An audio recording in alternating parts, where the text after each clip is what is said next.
event, which is titled Practices of Freedom, Marronage in the Caribbean. This is actually the fourth of our main events this year. And I want to thank the people who proposed this event to us, who are Vincent Juice, who will speak presently, and also Laurie Wood, a good colleague in history here at FSU. They proposed this theme of marronage, and I'm very happy to have brought together the scholars that we have today, because it seems to me that they're doing really exciting work on this theme, which is, it's when I started learning about the Caribbean, it was a very present theme, marronage, but it was also mainly in like literature. The idea of marronage littéraire was a big thing back in the 80s and 90s. So that was marronage as a kind of metaphor for a kind of rebellious spirit in relation to language, form, and so on. But what we have today is papers on the historical conditions of marronage. And I think as the papers will show, this is a theme that's far from being exhausted. There's lots of exciting work being done on the theme. And, I think overall the very theme of marronage, the idea of it is important for our times, because it reminds us that resistance to slavery and domination and all of that has a very long history, and from the very first moments of colonization, enslavement, and so on, resistance was always there. It never went away. It's never gone away. And I think that's an important thing to remember in our times. So we're talking about marronage, and the interventions we have today highlight that practice across a very broad time frame from the 1760s to the 1930s, in order to understand how formerly enslaved people built counter-colonial systems, robust with counter-epistemologies and counter-cosmologies that endure to this day. There's a lot of talk about decolonial practices and so on, but these marronage can be seen, I think, in those terms. And again, the attempt to decolonize places, systems, societies is a very long history. So later, our colleagues in history, Dr. Wood and Dr. Roberts, will present new research on Charlotte Duget, a free woman of color and botanical illustrator who absconded with an enslaved woman from a French scientific expedition in Guyane in the 1760s. I'm really excited to hear about that, because it's something I know nothing about, but seems like it's going to open up a whole new angle on marronage. Before that, we have Dr. Gonzalez, author of an excellent book, which I recommend highly, Maroon Nation. A lot of you will know that book. And in that, he discusses he argues about the maroon character of Haiti's early history, and basically adapting the idea of marronage to what happens in the 19th century in Haiti post-independence. And then Dr. Sabine Cadeau will talk about maroon-like survival strategies that emerged during the 1937 genocide in the Dominican Republic and its aftermath. Again, a pretty well-known episode, but with an original angle through the idea of marronage as a means of survival. Okay, so I'm going to pass on to my good colleague, whom I thank for this, again, for proposing this theme. He's going to introduce the first speaker, and he'll talk about the structure of the day's events. So thank you all for your attendance, and I hope you enjoy the day. Hello, everyone. So thank you for being here today, and thank you for our presenters to be here. So I will try to quickly introduce Dr. Gonzalez. Before we do so, we have 55-minute sessions, so time is tight. The first session will be by Dr. Gonzalez, The second one at 11 will be by Dr. Sabine Cadeau. And we'll gather once again at 12:30. So we'll have a 30-minute break at 12. And then Dr. Roberts and Dr. Wood will talk about their work on Charlotte Duget, as Martin mentioned. So Dr. Gonzalez is a historian of the Caribbean with a primary focus on the history of Haiti. His work grows out of lengthy period of research in Haiti and the Dominican Republic. He received his PhD in history from the University of Chicago. He was a postdoctoral fellow at Duke, and he worked for 4 years as assistant professor of Caribbean history at the University of South Florida at Tampa. His 2019 book, Maroon Nation, which I really highly recommend, explores the political economy of early independent Haiti. His second book project in progress considers the history of foreign influence in the 20th century Haitian art business. He's also currently in the early stages of his first archaeological research project in Haiti. In the Cambridge History faculty, he teaches on the Caribbean, Latin America, slavery, and the African diaspora. Welcome, Dr. Gonzalez, the floor is yours.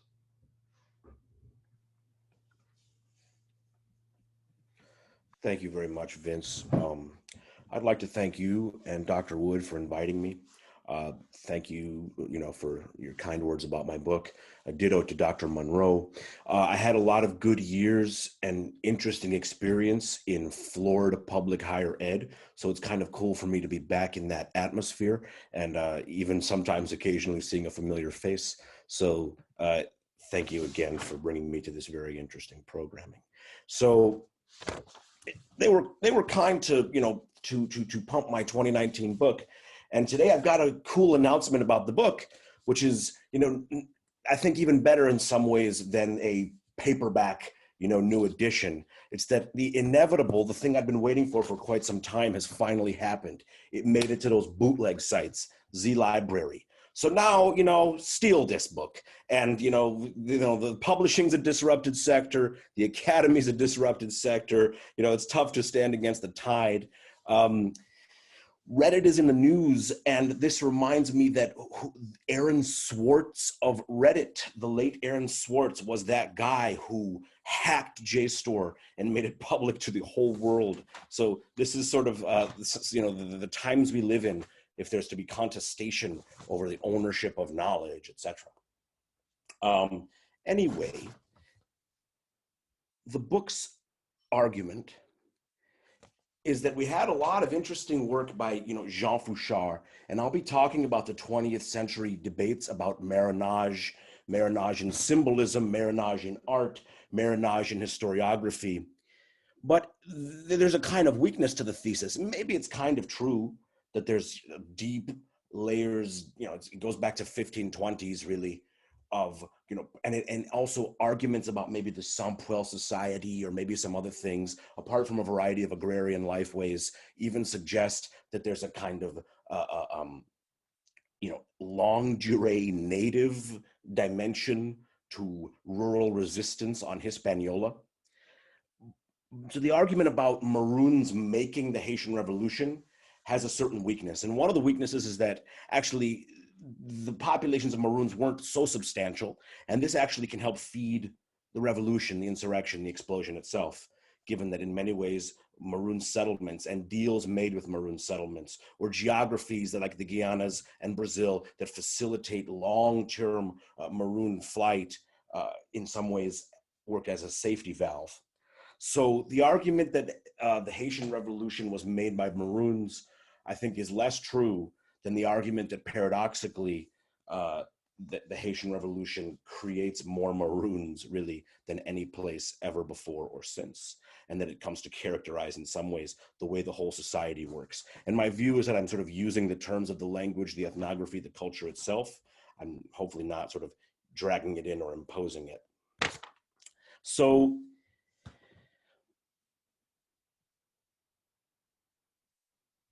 I feel somewhat vindicated now in the strategy of looking into Haiti's national archives, because I can confess that somebody in Haiti has been actually doing it more and better.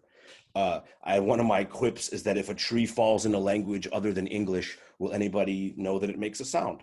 The fact is that in French, in Haiti, this guy, Jean-Alix René, has published this book, Haïti après l'esclavage. And it basically, I think, further demonstrates that one of the best and most neglected ways of looking into the experience of Haiti was to look into Haitian documents, not for the period of the 1790s or before, but to look into the early 19th century papers, those that were preserved by the Haitian Republic.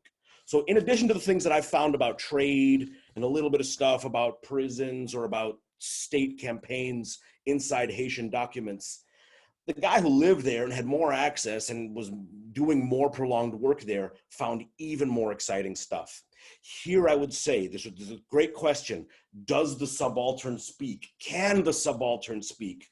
This document that popped out of the Haitian State Archives, the testimony or petition of a peasant, 1825, written by Cupidon Guillot, is perhaps one of the most remarkable experiences in terms of my career as a researcher and seeing something jump out of the archives.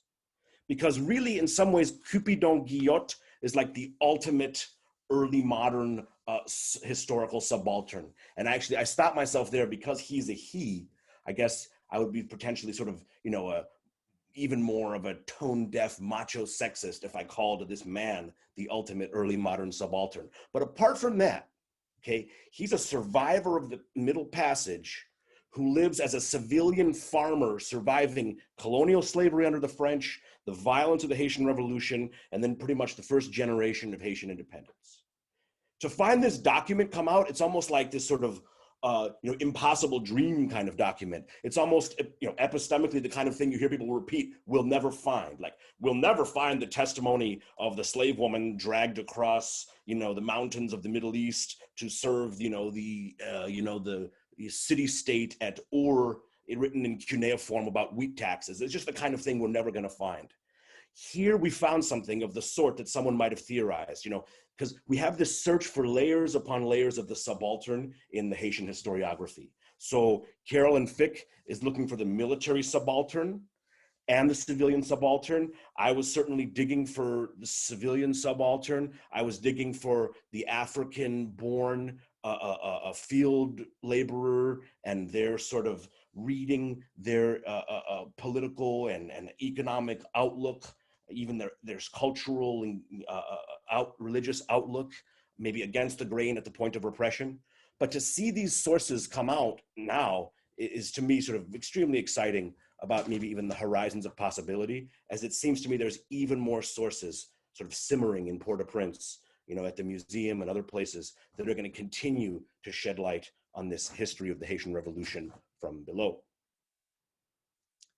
So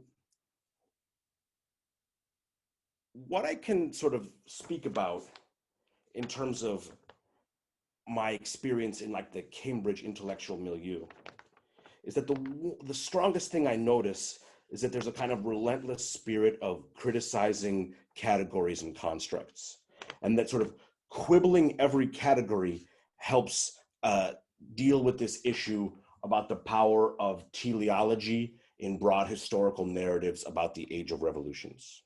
So countercurrents and histories of that event against the grain, I think, speak to some of the maybe broad comparative value of Marinage as a category, in that it thinks about subpolitical, post-political, maybe even anti-political, and as I sort of attempt to argue in some cases, even anti-economic social practices of resistance from below, that very much challenge what I think is the maybe most powerful single sort of Marxist legacy in terms of trying to theorize slave resistance in the Atlantic world, that of Genovese, that posits this distinction between restorationist versus liberal democratic or revolutionary movements of the enslaved. And the fact that if Europe is a site of reaction and the recrudescence and reappearance of autocratic and monarchical systems of government, that certainly no neat idea of modernity and historical evolution through stages could easily be applied to the enslaved peoples of the New World.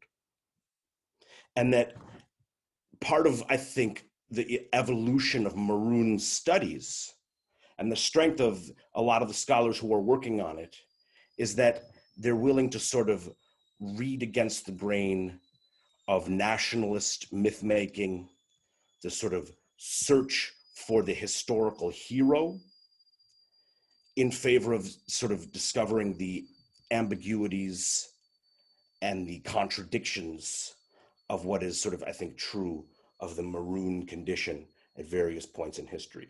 And I think here, the problem of Maroon complicity in cases in Jamaican repression of slave rebellions, again, this instrumental function of Maroon societies as a kind of maybe component of the slave system, allowing a certain horizon of escape for the most dangerous or the most determined rebels, as well as even the imperial uses of the Maroons in this vast British scheme that includes, deportation and the arming of the many different cycles of the arming of blacks in inter-imperial conflict, and even the sort of role of Maroons as a kind of colonial diaspora in the colonization of Africa through the Sierra Leone scheme. All of these over time caused me to think a bit about tax evasion, territorialism and sovereignty, politics of war of positions and deception, even at the level of state politics when I studied early Haiti, to come up with even an idea of a kind of Maroon elite.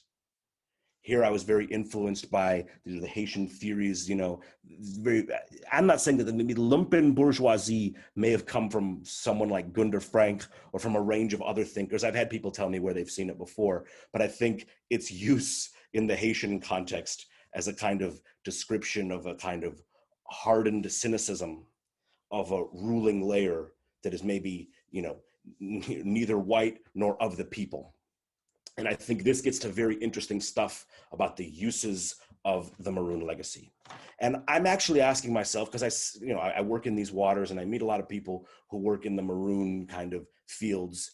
And I ask myself, for the purposes of this presentation, can I maybe have a discussion about, is there a field we could call Maroon studies? Is there emerging something like a interdisciplinary, cross-regional subfield, or are there important trends? And I think there's a lot of horizons of possibility in the study of Maroon communities, Maroon regions, Maroon zones, Maroon languages. And I just kind of wanted to think a little bit about those and talk about where I think research may well go. So the visual arts and the art history and the history of state symbolism and representation of this is extremely rich. The Marat en Canoe and the role of the sculptor Manganese and the Italian founder and the sort of role of that as symbolic of the ethnographic sophistication of Duvalierism, even becoming a kind of hated symbol of dictatorial power and a kind of mixed relationship of the Haitian people with that sort of national piece of iconography. The fact that in an era of statues, we should recall that the Maroon statue was torn down until this, the country sort of falls back in love with it and realizes it can't do without this most poignant thing, even if it is somehow stained by Duvalierism. The fact that we don't have to look too far to find many other republics and countries that conveniently use this kind of heroic, if romantic, and maybe ultimately still marginal figure of a Maroon. The Dominican Republic uses it, obviously, with the Lemba. The Mexico uses something like it, the Yanga, the proud Maroon. So Maroon iconography is important, and it's not just early modern or modern. It goes all the way back to the 16th century with the famous painting of the Esmeraldas Maroons, the runaway and his mixed Indian and black sons, who are very interesting sort of chieftains or caciques in a kind of reconstituted African restorationist heroic mode. It's one of the most incredible pieces of visual culture. You put it next to like Girodet's Jean-Baptiste Ballet for like, you know, great modern artworks of Black history. It depicts the Black South American renegades with all this intricate indigenous gold jewelry. I think that one important trend in the emergence of Maroon studies is that I think we're hearing more from the owners of the history themselves.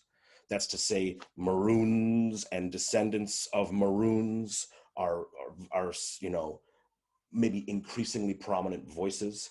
Here you have Harcourt Fuller at Georgia State, who's kind of like a Jamaican Maroon intellectual, very much interested in a kind of ancestral discovery of Jamaica's Maroon past. So it's not just, you know, it's not just cultural figures like, say, Sizzla.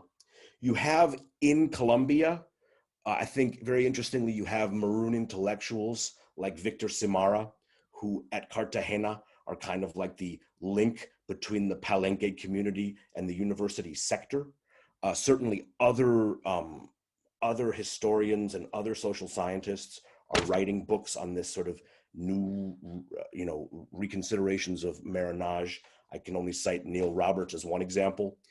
Kayla Greenberg's work in Brazil has involved a lot of empowering and interaction and centering the voices of Black Brazilians sort of on the sites of their kind of ancestral quilombos and other communities. So I think the field of Maroon studies will grow. It's, again, exciting to talk to a Florida audience again. My job talk at Tampa, it was a time when I pointed out that on old Cuban fishing maps, Tampa's name is Angola. For those of you who may be near Tallahassee at this point, I know you're not too far from wherever it was that Negro fort was. And this sort of embodied deep memory of flight into the Spanish colony and armed resistance, I think, is even part of the historical memory of African-American Floridians, even though, you know, it's maybe not as prominent as it might become someday. Here, I find archaeology extremely tantalizing. Archaeology can be sort of tantalizing and disappointing at the same time. I remember being in Black history classes in Tampa discussing whether or not archaeology would ever get to the bottom of this early 19th century regional history of, you know, Black autonomous and semi-autonomous kinds of communities. And sort of the humorous response would be something like, mansion owners in Bradenton don't have too much interest in seeing their lawns dug up around something about a Black freedom. I also watched as at USF, they would do really intriguing work in this sort of trend of sifting through plantation sites. But I can also remember sitting there for days and years and months while, you know, pollen samples and attempts to find remnants of any kind of the agency or the material culture of enslaved Blacks would sort of come up empty. So it's definitely a challenging thing, especially since by their definition, Maroon regions would be geographically remote, you know, swamps and jungles and mountains. I think that there's lots of modern day politics, mainly in different places in the South American continent, where actually Maroon history, Maroon rights will be a small, but perhaps politically very significant version of resource politics and sort of, you know, struggles for the autonomy of different communities that are, I think, parallel perhaps with some of the Native American history and other indigenous movements around the world. Maroons, like pirates, like renegade Indians, you know, categories that I sort of grew up with thinking about historically. The older I get, the more I remember and the more I acknowledge how contemporary and real they all are. So obviously the pirates are still here, and so-called uncontacted peoples in the Amazon, who are in many ways shatter populations, who are really echoes of the rubber business, and are, you could say, you know, partially contacted, they're still there. And the Maroons are still there. And the Maroons have actually been leading wars against various governments as recently as the 1980s. So, you know, with Maroon leaders like, you know, Ronnie Brunswick, who had threatened to bomb the dams and flood the capitals. You have an entire history of, let's say, latter-day Maroon struggles, even at the kind of military and paramilitary level, that I would definitely say are lesser known. And that if there's a trend, apart from the Maroons themselves speaking for themselves, we have maybe the trend of the scholars coming to take seriously the Maroon languages, oral history, ethnography, and study. I think people will probably concur with me that what I noticed when I was seeing the explosion of interest in Haiti at a kind of early modern historians level, what I saw was that the anthropologists owned the advantage of actually going to Haiti and learning its language and getting aspects of its, say, lived historical experience and embodied memory from the Haitians themselves. One of the things I point out is that Sidney Mintz is really, really influential to me. I'm maybe as much a Mintzian as anything else, but one of the strange errors I saw from him, one of the few maybe big blind spots, was that at some point he somehow pops up and says, it's a curious thing that there's no Spanish Creole, Spanish Afro New World language. Because there obviously is. And maybe there's like 20,000 speakers of it maybe around San Basilio de Palenque. You go, you hear the language, you see scholarship on the language. It's obviously of a kind of Bantu or some kind of Bantu roots. The people that are the descendants of Benko Bioho, their national hero, they sort of very obviously recognize the sort of parallel history of their little community as a kind of Haiti within Colombia. And so the idea of a kind of broader Maroon nationality doesn't take too much to sort of see emerging in different kinds of strains of consciousness out there. But that's just one. And some scholars go and learn the Palenque language, but maybe not that many. And I think the real frontier for this is absolutely the Guyanas. It's fascinating that came up about some discussion of Cayenne, because here, and there's lots of really important scholarship. And one thing where I am, I do have access to increasingly, prominent work on the Guyanas. There's so much going on in the Netherlands, apparently, around this stuff. Books like Blood on the Water, considerations of Demerara over time, they're all growing. But the fact that there's at least maybe 3 or 4 Maroon languages deep in the uplands of the Guyanas, whether it's maybe a Saramaccan language and Yucca language and maybe other ones. That I think is stuff that we could talk about Richard Price and we can talk about Stedman and the Bush Negroes, but things that I kind of did for Haiti, I haven't seen historians go and do for some of these interior Guyanese regions. And look, the barriers to entry are many. That's kind of the reason they're there in the first place. But I think in terms of hearing this history from below, hearing the voices like Cupidon Guillot, I think we're going to hear them at some point more from interior Guyana. Another thing, I think there's kind of a weird elephant in the room these days in terms of tech, which is microgenetics and chromosomal studies.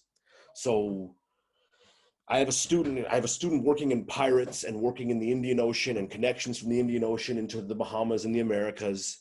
And having met American people from, scholarly bodies like Aswad, who are researching the small but undeniable Madagascar genetic and historic presence in the North American population. I think for me, this idea that we're going to, whether we like it or not, find microgenetic work on origins and ethnicity is likely to apply to Maroon populations up and down. And without jumping into things about blood quantum or essentialism, I do think the ethnic and regional origins question is always with us, no matter what sort of thing we say about, giving the lie to things about retention.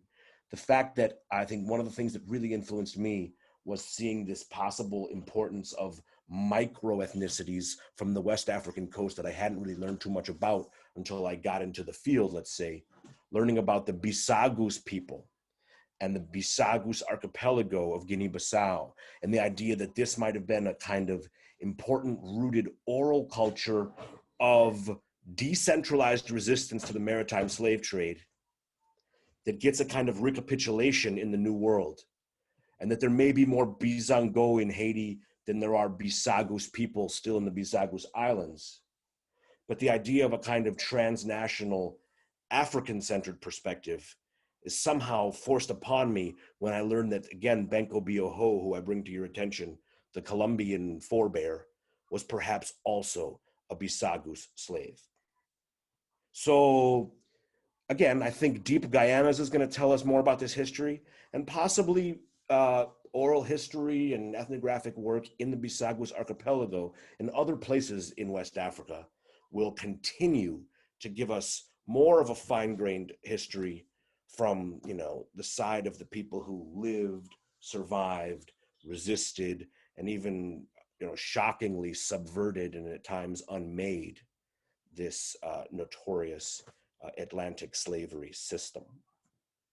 So again, I think I'll probably stop there with some of my ideas about maybe the maroon field being brought to your consideration, and I would look forward to hearing reflections, comments, questions from any of those of you who've been kind enough to join me here today. Thank you, Hank, for this very rich presentation.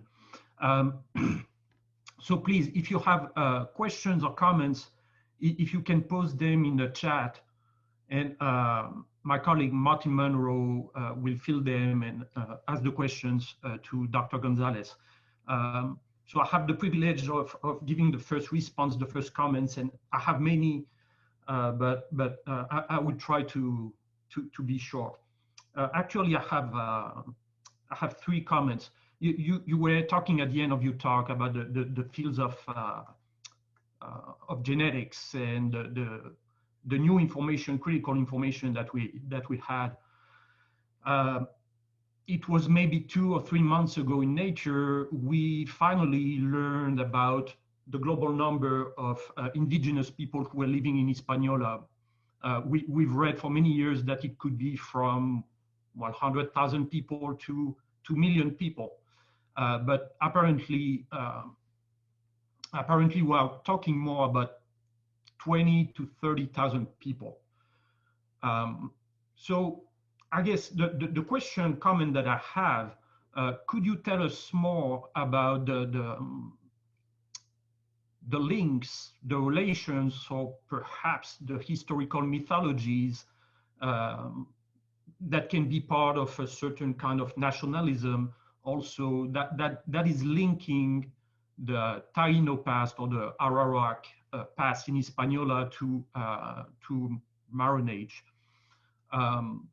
And the second part of the question too would be to, I would like to know your thoughts about Florida, because here we had a completely different situation. It was colonized far later, and the Seminole Wars that we had in the 19th century, would you consider these as Maroon Wars, knowing that, of course, Native Americans blended with African and African Americans enslaved, runaway slaves, to fight those wars. So if you can elaborate a little more on this aspect of the links between Native Americans and Maroon Age.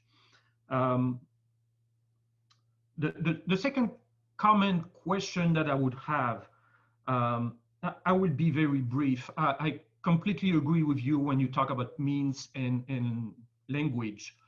I was thinking when you were talking about that, there is a genre of cumbia in Colombia that is the genre of palenque that is sung in what we dub a Spanish dialect, but it's not. It's really a palenque language, and I think that we need to do a lot more research on Spanish Creole. So that made me think about, and that would be my last comment question actually, the very concept of Maroon Age and the way we are deploying it as scholars. So you mentioned Fourcan, you mentioned also Richard Price. It seemed that in the 1970s, Maroon Age studies were strong, especially with the work of Price in Guyana, as you mentioned. However, when we read that scholarship, it seems that the concept of Maroon Age, and this is one of the fears that I have, that the very concept or the idea or the category, whatever, or the practice, whatever we want to name it, could lose its critical things, because I've seen marronage used in very different contexts. I'm thinking about the ethnomusicologist Gage Averill, talking about, Haitian music and hidden lyrics or hidden melodies, Voodoo melodies that are hidden in the songs, and he calls it musical marronage.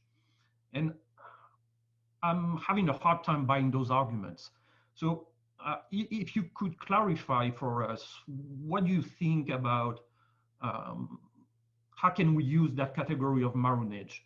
And you already brought the answer. I think that empirical studies, and of course, I would be a big advocate for ethnography, would be useful. And following that thought, you talked about decentralization. I was thinking, can we talk about, in terms of geography, but also in terms of conceptual framework, can we talk about marronage as a decentralized practice? So sorry for my questions, comments. It's a little bit messy, but if you can give us an answer, and then we will open to the Q&A.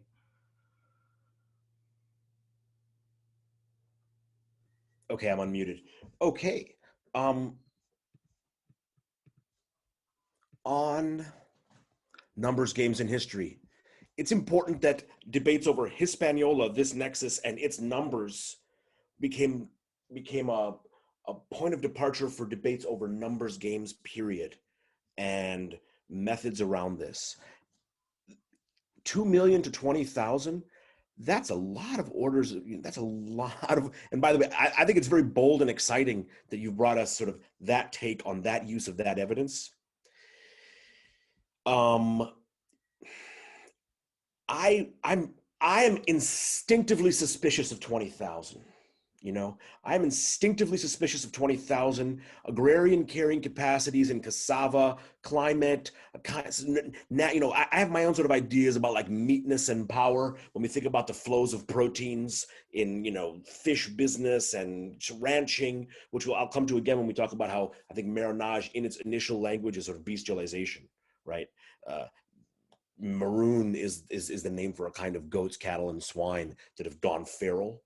So the idea of taking it on as a kind of a proud and resistant identity is about, appropriating, reappropriating, and fighting over terms. I think the terms can be promiscuously misapplied when something becomes, too capacious and expansive, doesn't seek to have analytical power. To put on my sort of block-headed empiricist thinking cap, I would stick to the sources and to the places where it's being used by people themselves. And whether it's being misapplied to one aspect of Haitian music or another, it can be the music, it can be whether or not there's one or another maroon tendency in someone's reading of the songs. Some of the songs and the secret societies are certainly the stuff of marronage.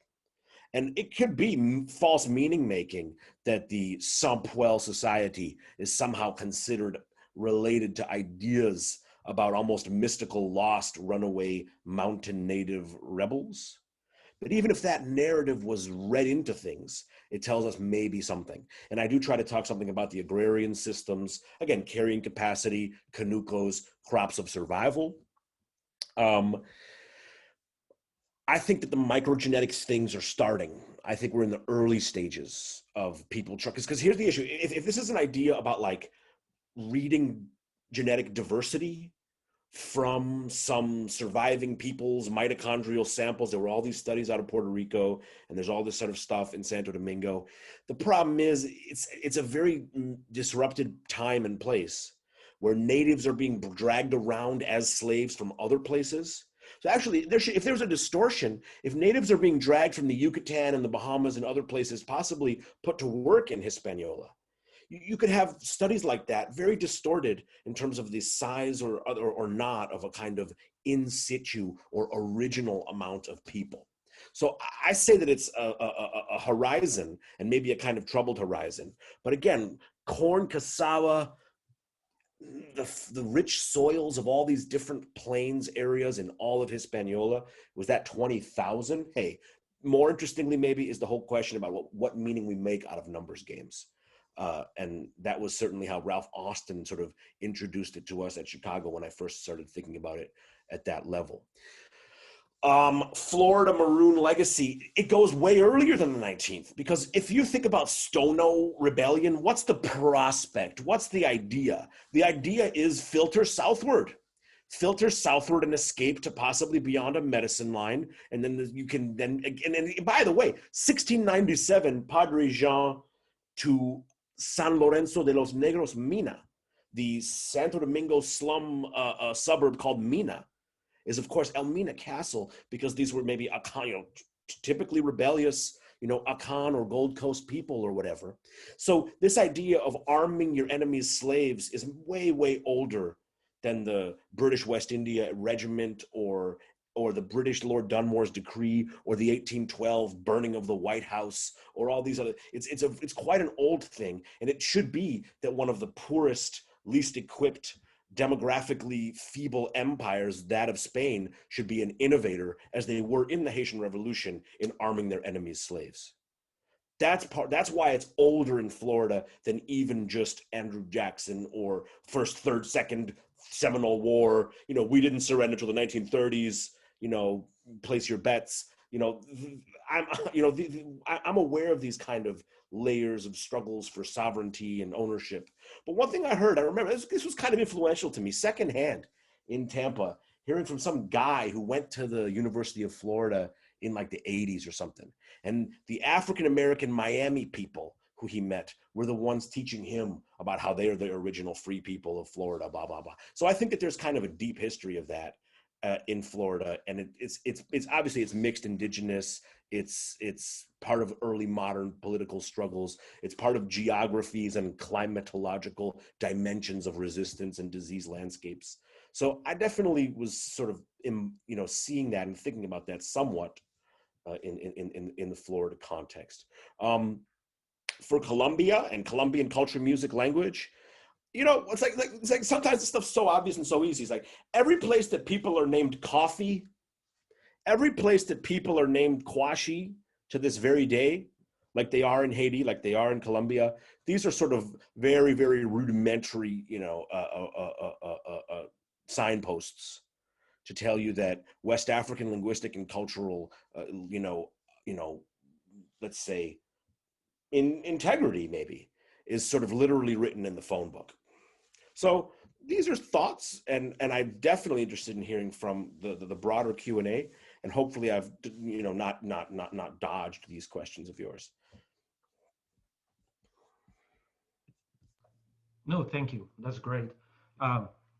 We could go on and on and on. Your response now generated some more ideas, but I want to open to the Q&A, and Martin, if you can. Yeah.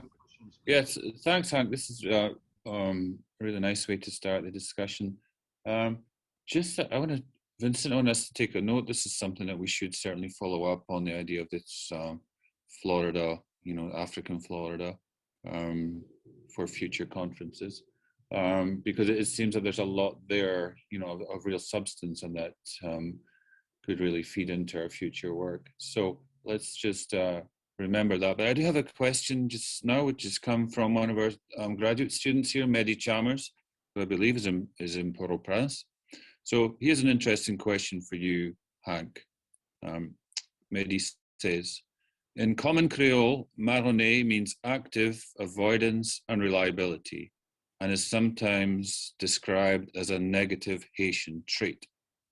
I was wondering if that linguistic evolution towards a regressive conception of marronnage is found elsewhere, in those other spaces where Maroon culture was strong. I think that's an interesting question in terms of language, the way that the idea of marronnage is translated across time. And in this case, as Mehdi describes it, there's a kind of regressive idea of marronnage as unreliability, avoidance, that kind of thing. Do you find that in other places?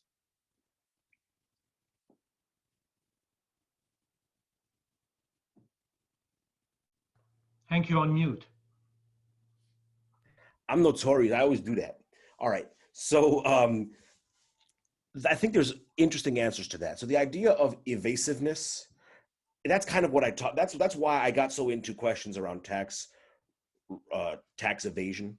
That's, I think, a kind of a buccaneering Creole parallel to the whole early modern American experience, the special role of smugglers as aiders and abettors to insurgency, but later on the idea that maybe that if maroon secret societies weren't really very powerful as kind of paramilitary rebel armies, even if that did kind of happen sometimes, maybe, or threats of it, let's just say that they were at least maybe the nighttime soundtrack to tax evading caravans of people, moving goods illicitly they're not supposed to do. So the idea of the idea of clandestinity, illegality, even menacing aspects definitely has a kind of frightening mystique.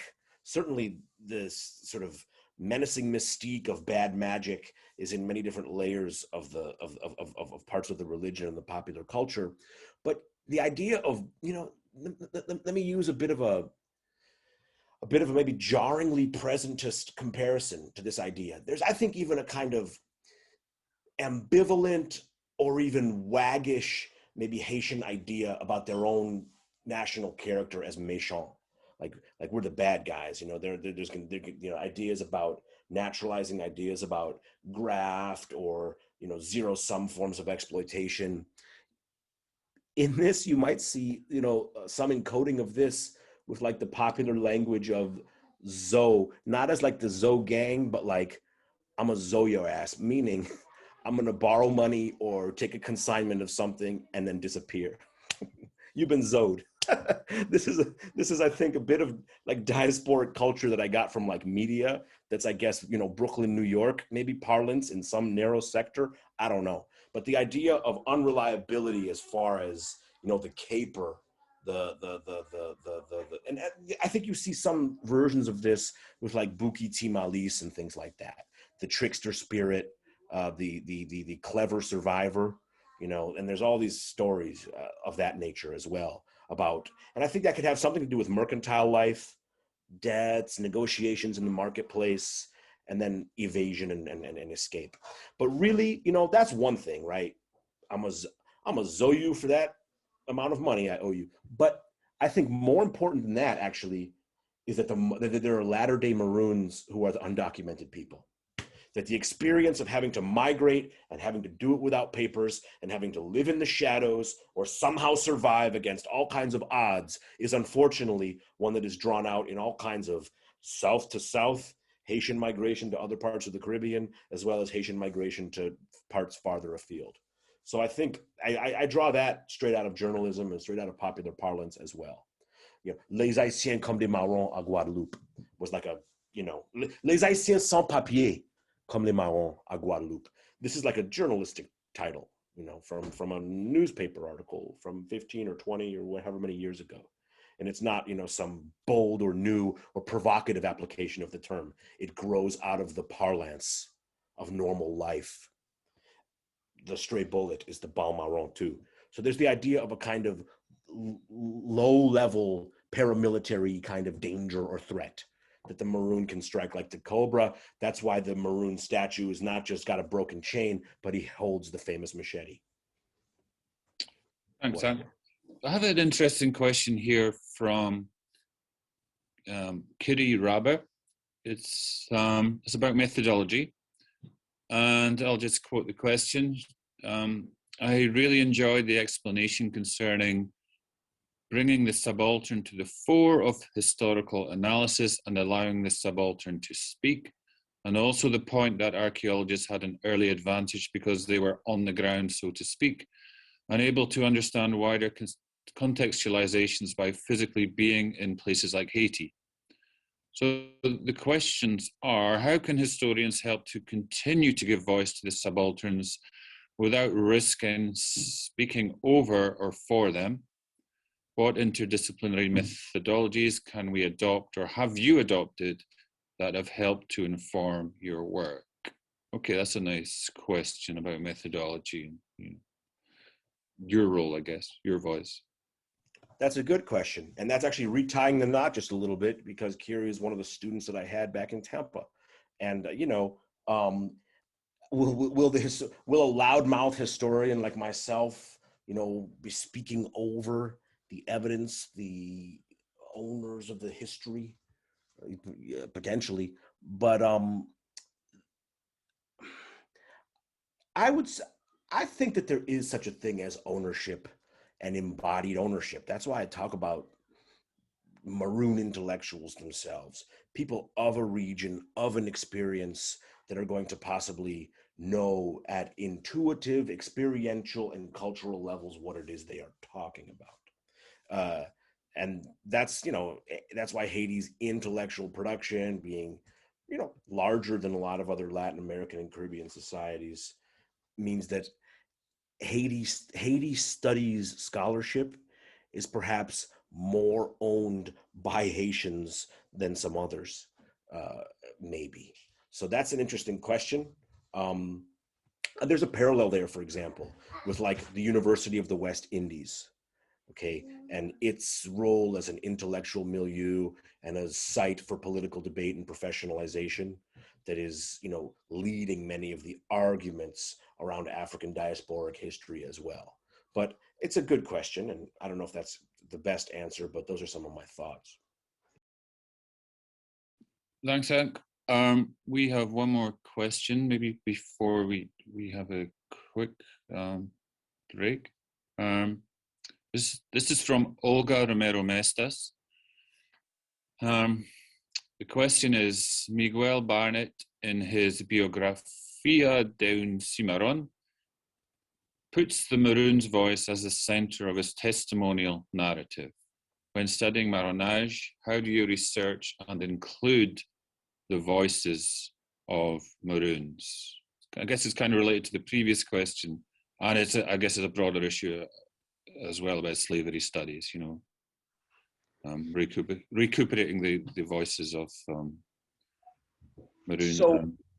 So Miguel Barnett, look, when I talk with like ancient history people and classicists, I will use something like Miguel Barnett, Esteban Montejo, or something like Mary Prince, etc., to talk about the recency, the actual living, real voice of the survivors and the people who lived slavery, as a contrast to the much less common kind of access to the actual words of the enslaved of other periods of history. Because that shows just how recent, right? Because Miguel Barnett meets Esteban Montejo in the early 60s. And Esteban Montejo is such an interesting story because it gets to slavery, it gets to wars of independence, and it gets to the crushing of Cuba's Black political movement in 1911 or 1912 or whenever that precisely was, because I believe he was a witness to that whole experience as well. And so as I tried to center when I talked about the 1825 document, is that the subaltern is speaking sometimes quite a lot. And it's sort of our task to take seriously those texts we do have and expect that we may continue to find more. And so, Esteban Montejo is clearly one of the most important slave narratives because he's also a Maroon narrative. Hank, I'm piggybacking on that question, but could you talk how you do that in your book? I was blown away by your use of Voodoo songs, for instance, in a folklore. I think that's a potential way to bring those voices. Maybe you can talk briefly about this, and I think we'll have to close the Q&A in 2 minutes to take our break. So I considered it kind of a tall task. And again, who's doing it? Okay, why was I able to do that? It's sure I've been to these events, and if people have these songs memorized, they grew up with them, right? And that's why it's pretty interesting. But I would not have been able, or perhaps even had the patience to sit there in the voodoo milieu, all with a recording device, to have created and compiled all these voodoo texts. I don't think I would have ever done it. So it took, what's his name, the famous Max Beauvoir, writing it all down for me to actually be able to relate to it as a written text. And then there I was looking for, historical points of reference and things to make meaning out of. So it wasn't, while I've been around this famous, voodoo stuff. I needed it written down to then start the extremely thick and challenging analysis of that oral content. And, I don't put myself up there as, so great at it. I just did my, I just tried my best. And I can tell you what I was inspired by a little bit. The popular culture angle, the spoken voice of the lived reality. This guy, Leon Litwack, has this thick book, What Trouble in My Mind, Black Americans, Jim Crow, something or other. And it's almost like he uses them as motifs, but the way he brings in songs and sayings and stuff like that, that was kind of my model. Because there's nothing like real oral culture. And and that's always been sort of my interest in letting sources speak. And the popular voice, somehow the popular voice has its special eloquence.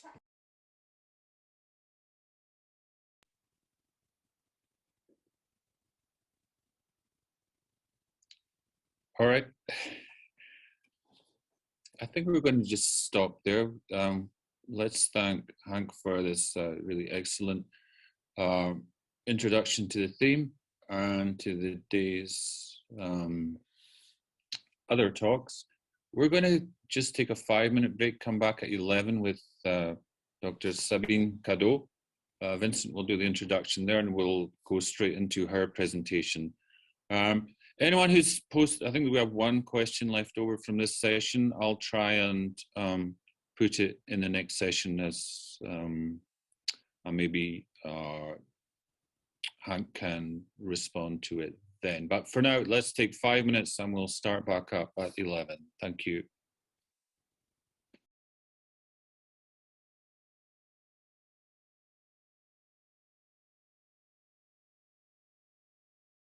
Sabine, the floor will be yours.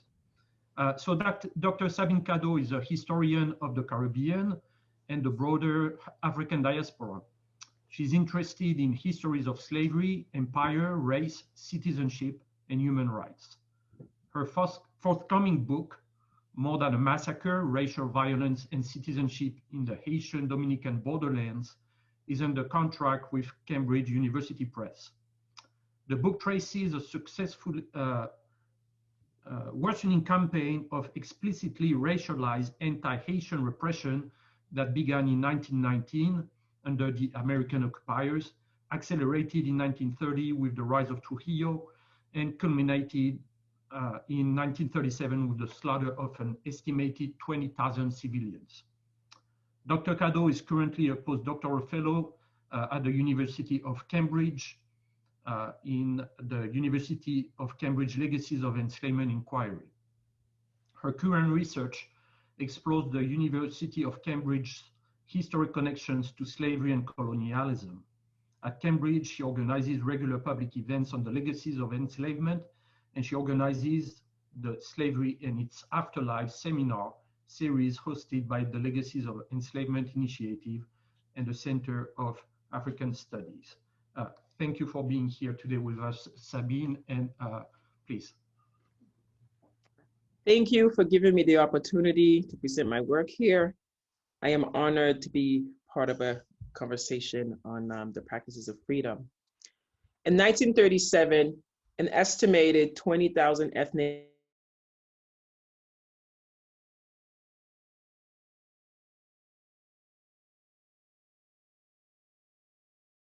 but widespread repression took violent forms along the center. Vague estimate of 20,000 does not include unknown numbers who died of starvation or who were killed along the border in subsequent months and years. My forthcoming book places this explosion of violence within a broader history of anti-Haitian policy and official racism from the era of the US occupation through the 1940s. Francilia Montpremier is one of the living survivors of the 1937 massacre that I interviewed for my book project.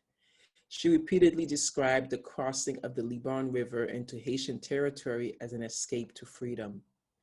Francilia, who was probably 7 years old when her mother and her siblings literally ran to escape from the massacre repeated the story of the crossing of the Dominican side of the river to the Haitian side of the river as a kind of refrain, constantly repeating that only after setting foot on Haitian land had they saved their lives. Describing the horrifying scenes she witnessed in those days, she made the sound of gunfire and used body movement to show how thousands of bodies lined the very banks of the rivers that marked the border. A kind of echo of the early modern history of free soil jurisdictions and slaves' desperate attempts to cross borders in many contexts for only by stepping on Haitian land, crossing that borderline where Haitians free from death. Montpremier herself uses the term libre, or free, to designate survival and escape. Today, I will argue that the refugee experience echoed the history of freedom struggles, free soil and flights from slavery, and that some of their subsequent strategies of survival against extreme odds also echoed regional histories of colonial marronage. Despite the fact that Montpremier insisted that she and other survivors were free when they arrived to Haiti, she again repeatedly told stories of how many of the survivors eventually died during their return at night to the Dominican side of the border in search for food in their own farms. During their risky and dangerous return at night to emptied farms that previously belonged to them, survivors were caught and killed by Dominican civilians or members of the Dominican military. And she would often say, "You pa ka même aller pour manger même." Like they couldn't even return for food. Having lost their property, the freedom and relief that Montpremier describes upon reaching the Haitian side of the river soon gave way to starvation. Many of the survivors were forced to live in the brush right alongside the border, where they could see their former homes, farms, and livestock. While living in the brush, in the months immediately following their displacement, groups of survivors came together to plan nighttime visits to their farms, and many were killed as they attempted to cross back to Haitian territory. The choice to cross back into Dominican territory reflected the desperation of survivors who refused to die of hunger. But it also came from an understanding of rightful ownership to the land and the produce that grew from it. The refusal to relinquish property rights and an interpretation of the massacre as a land grab similarly influenced ethnic Haitians' dangerous choice to return to their farms in the Dominican border at night for food. Privation, clandestinity, and desperate forms of cat and mouse repression help us to ask how free were colonial era Maroons so often pursued by military expeditions or forced to risk their freedom to steal food from plantation zones. Freedom for 1937 survivors often took the form of a difficult choice between the freedom to die of starvation or the freedom to dangerously risk one's life in the very same border that one fled in order to survive. Though she talked of freedom in landing in Haiti, and she and some rare survivors were able to survive, Montpremier emphasized that many were killed in sneaking and returning to the border for food, including her late husband's sister, who was pregnant, and who, like many others, was killed by Dominicans while sneaking across the border at night to search for food. I argue that the 20th century echoes of marronage that I locate in the history of massacre refugees has theoretical importance for how historians of colonial slavery and marronage understand the lived experience of extreme deprivation and dispossession. The strategies of secret farming in the nighttime, secret fishing, secret gathering of fruit, of firewood, or secret pasturing, or any other secret land use in general, reflect the forced conditions and dangerous choices that extreme deprivation engendered in the post-genocide border. Starving massacre refugees' risky decisions to cross the border present their own parallels with the era of slavery, when death, forced labor, and deprivation give rise to many layers of secret lives in which dire material necessities and struggles for mere survival shed light on the repressive extremes of a system. Analogies made by scholars are one thing, and the primary sources are another. At several points in my work, I highlight that some Dominican officials themselves use the language of marronage to describe the ethnic Haitians who they were pursuing, expelling, and killing.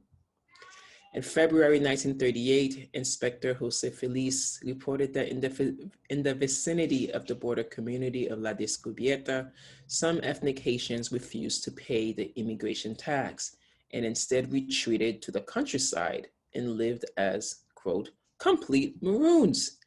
Writing in roughly the same period, frankly addressing what he considered the problem of Rayano, or mixed Haitian Dominican, from the border provinces, Trujillo's director of immigration, Reynaldo Valdez, even recognized that some of them were descendants of Maroons and therefore considered them lawless and less desirable than the better class of, quote, civilized, honest, and hardworking Haitians who lived in cities such as Port-au-Prince or Le Cap. Here, it is also possible to draw an analogy with some of the Haitian migrant cane cutters in Cuba, who Mark C. McLeod points out fled the 1937 Cuban deportation campaign by settling in some of the most remote areas of Oriente, where they lived as veritable 20th century Maroons. The prolonged suffering and deprivation that the massacre refugees endured defies description. Most of the thousands of desperate refugees who managed to cross the border into Haiti went overnight from farming their own land and even enjoying some measure of agrarian abundance to dire misery. Hunger drove thousands to resort to the most meager of rustic survival foods. Survival on wild plants is a lesser studied dimension of the history of New World Marronage. But the food of survivors may give us a hint to the kinds of food that Maroons found in the hinterland of Hispaniola. Massacre survivors, many of whom were direct descendants of Maroon themselves, were tragically forced to rely on their ancestral memories and lifeways. Maroon cultural activist and community historian Victor Simara of Colombia's Palenque community emphasizes the special role of edible wild plants as a kind of historical Maroon pantry. The survivors of the massacre still vividly recall lengthy periods when they relied on the roughest kind of food to stave off starvation. Perhaps the most prominent source of forage was the tibonza. And a lot of Haitians do not know what you're talking about when you mention the tibonza. I actually had never heard of it. A small tuber that grew wild in the undergrowth and that the locals compared to a tiny yam. Notzilia Milat, born to refugee parents on the Haitian side of the border immediately after the massacre, remembers that children were constantly digging little holes to find bonza to eat. She also recalls that the family had to boil and eat the bitter leaves of okra and chile pepper plants. She describes the poverty of her childhood as living as agonisant. Refugee Silima Michel, who was roughly 10 years old in 1937, recalls that for 4 or 5 years, he relied on tibonza cashews in a shrub called coupier to survive. Francisque Pierre, who fled the violence at Loma de Cabrera at roughly 10 years old, describes a terrible hunger and recalls surviving for many days in the brush by collecting guava and soursop. De Villa-Lobert tells an extreme story of survival that she learned from her late father, Desidel Lobert, who was born in Haiti in 1925, moved to the Dominican Republic as a child with his mother, fled the massacre in 1937, and died in Haiti in 2014. In 1937, her father was shot in the leg by Dominican killers and left for dead. He survived for 22 days, hidden in the brush, dragging his wounded, swollen leg and subsisting on manioc seeds.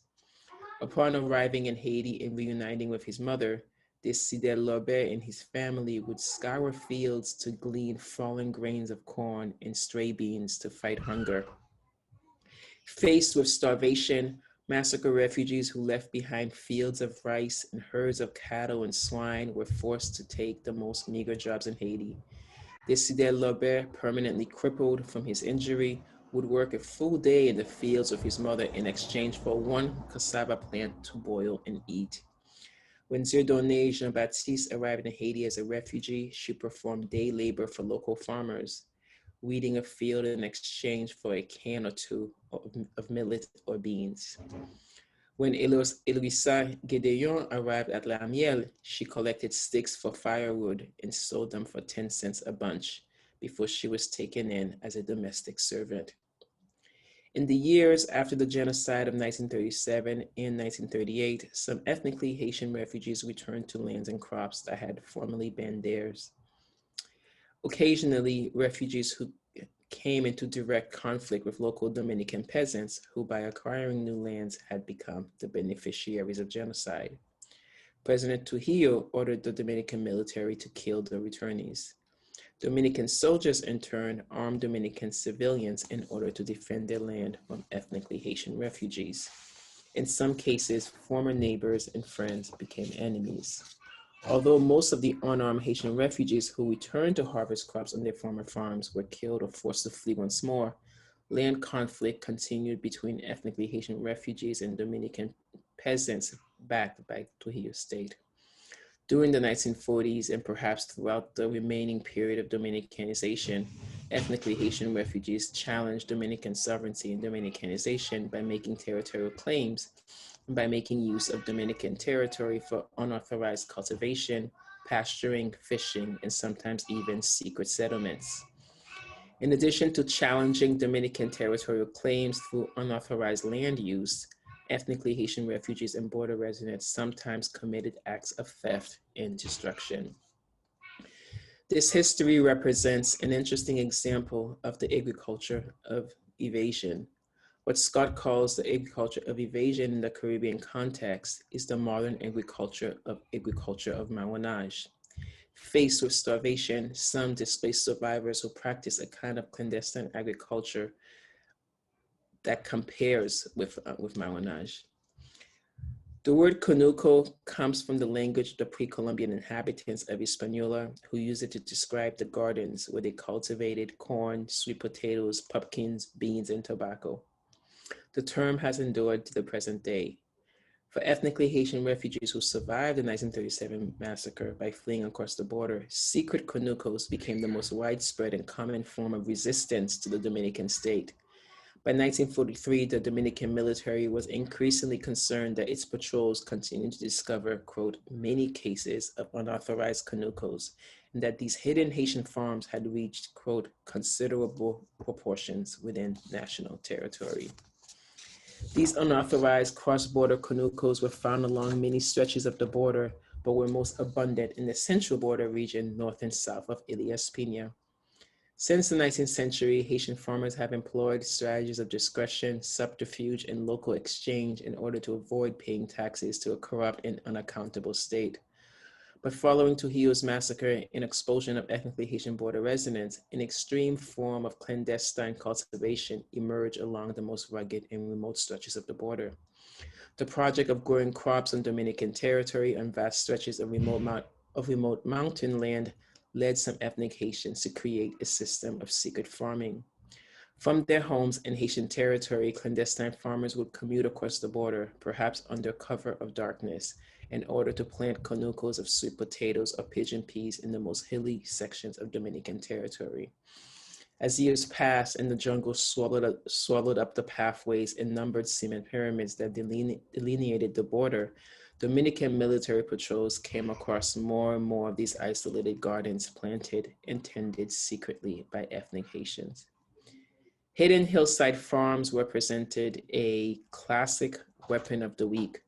Spread unevenly among mountainous jungle areas, slash and burn fields thrived in precisely those places least hospitable to Dominican military patrols. In some areas, crops grown secretly in Dominican territory that made their way down the mountains on the back of a donkey may have even been sold to Dominican border residents, such as the ones at Cabeza de Agua, who continued visiting Haitian markets into the 1940s. The food grown in secret border conucos may have also supplemented the income of people who made their livings as smugglers of clay, cigarettes, salt, or cloth. Dominican authorities burned and uprooted these fields as soon as they discovered them, but there is no way of knowing what proportion of these secret gardens prospered or for how long. For their part, secret gardeners were rarely, if ever, captured tending their conucos. They farmed in some of the most remote and mountainous areas in the entire Caribbean. On a 30-kilometer trek in February 1943, a four-man Dominican Border Patrol discovered and began to destroy, quote, large planting of sweet potatoes and pigeon peas. But they were forced to leave their task early once they ran out of drinkable water. To destroy Haitian secret border farms required significant effort and labor, and the farms were purposefully located in the most inaccessible of places. In order to stop Haitian agricultural practices in Dominican territory, the Dominican state also needed the cooperation of Haitian soldiers who were sometimes hostile to the Dominican military and allowed ethnically Haitian residents to act as they wish. While safely residing in Haitian territory, agile farmers could sneak across the border through remote stretches of forest and strategically avoid detection. I'm gonna try to go fast because I know I'm going too long here, but the point I wanted to make with this is that using the land for gardening to grow produce, it was one of the main kinds of resistance. So what I want to go quickly to address marronage is talk about resistance. And as with colonial marronage, which was both a matter of flight and fight, my argument about cross-border 20th century marronage also reflects very marginal examples of violence from below that have not yet appeared in the secondary literature. Late at night on Sunday, November 14, 1943, a remarkable event unfolded at Macacias. The local Dominican citizens were joined by a Dominican government official for an, quote, agro-political meeting in which they raised the Dominican flag, sang the Dominican national anthem for the first time, and passed the night drinking and dancing. Taking advantage of this distraction and perhaps incensed by the display of Dominican patriotism on land that had recently belonged to Haiti, a group of ethnically Haitian former residents of Macacias slipped across the border just as the Dominican residents were dancing and toasting in honor of Trujillo. The invading group entered the conuco of a Dominican farmer, stole 3 stalks of bananas, 29 yucca plants, and chopped down 70 immature plantain trees. Stealing food was often explained as a desperate act of hunger, but the decision to destroy immature trees with powerful strokes of the machete reflected a forceful display of ill will. As they left with stolen crops, the border bandits also set fire to the Dominican farmer's fence. Had they been simple thieves of economic motives, the men would not have spent time destroying crops and burning fences. The arsonists were clearly motivated by revenge. The residents and local Dominican officials quickly concluded that the arson was the work of nearby Haitians who had been forced out after Macacias was ceded to the Dominican Republic in 1935. When the authorities referred to the Dominican citizen at Macacias, they used the term, quote, Dominican natives, implying that they were fully aware that the land had once formerly belonged to Haiti and that there were ethnically Haitian families who were also native to the place. Certain ethnically Haitian refugees across the river still considered the land theirs, and before they left, some vowed to destroy any conucos planted by Dominican residents. Before being forced out by Trujillo's government, a particular ethnic Haitian named Tipolo Macaye and his large extended family had reportedly said that, quote, these lands belonged to them, and that they would destroy any conucos that were planted there. The Dominican authorities identified Macaye and his many sons as the 1943 arsonist. Numbering only 32 families in 1943, the Dominican residents of Macacias felt vulnerable to theft and further attack at the hands of the larger Haitian communities that surrounded them, and they demanded increased protection from the Dominican military. Well aware that ethnic Haitians were eager to reclaim Macacias, the local general sent in an advance post of 6 soldiers to guard this vulnerable Dominican district. The Macaye family was remarkable for a variety of reasons and locally notorious for their acts of defiance. Although the authorities usually wrote their name as Macaye, In one case, it was recorded as Makaya. Members of this family, whom I interviewed in Laurie, Haiti, very near Macacias, recall stories of their ancestors who were killed in the Dominican Republic or who fled in 1937. The family is quite numerous in the area, and they informed me that the name is properly spelled Marcadieu. The family was well known to the local authorities well before the 1943 arson incident. Local Dominican farmers suspected the Macaye family of stealing 60 pigs that had recently disappeared. In 1937, an unnamed son of Tipolo Macaye was arrested by the local Dominican mayor at Elias Pina. While he was in the mayor's custody, the prisoner hit the mayor over the head with a rock and escaped into Haiti. The mayor, whom Dominican sources described as, quote, one of the most important men in the region, died soon after. The Dominican population and local authorities in Macacias recognized the Macaye family as a terrible menace, but their multiple acts of lawless rebellion eloquently demonstrated the political outlook of an uprooted people. One might ask if we are making, or if I am making, the mistake of using marronage inappropriately or incorrectly. Is any kind of resistance marronage? Is everything marronage? And here I would say, I am not over-interpreting anything.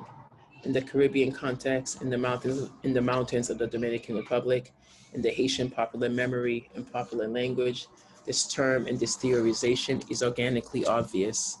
Just as I have hopefully demonstrated that Dominican elite functionaries were explicitly using this language and historical consciousness of marronage, is also a feature of the Haitian popular language and historical memory, in a racialized context in which the extremes of violence rose to mirror even the atrocities of the colonial era. So I'm going to stop here. I did skip a lot, but I hope we can still talk about the comparisons and the echoes. Thank you. Great, thank you, Sabine. It's really a fascinating research you're doing. When did you say your book's coming out? Is it this year, you said? Yes. I have it in, yeah, I find it interesting that both you and Hank are at Cambridge. You know, it's you're publishing your book with Cambridge University Press, and I'm wondering how you're finding it there. I think it was mentioned in the introduction that you lead. I can't remember what it was. Some kind of discussion group. Okay. Yeah, I'm wondering how you're finding the atmosphere there and the receptiveness to your work. I think Hank talked a little bit about that as well, about the kind of intellectual environment in which you find yourselves. How do you find that, and maybe compare it to what you've known before? Okay. In relation to your research, obviously.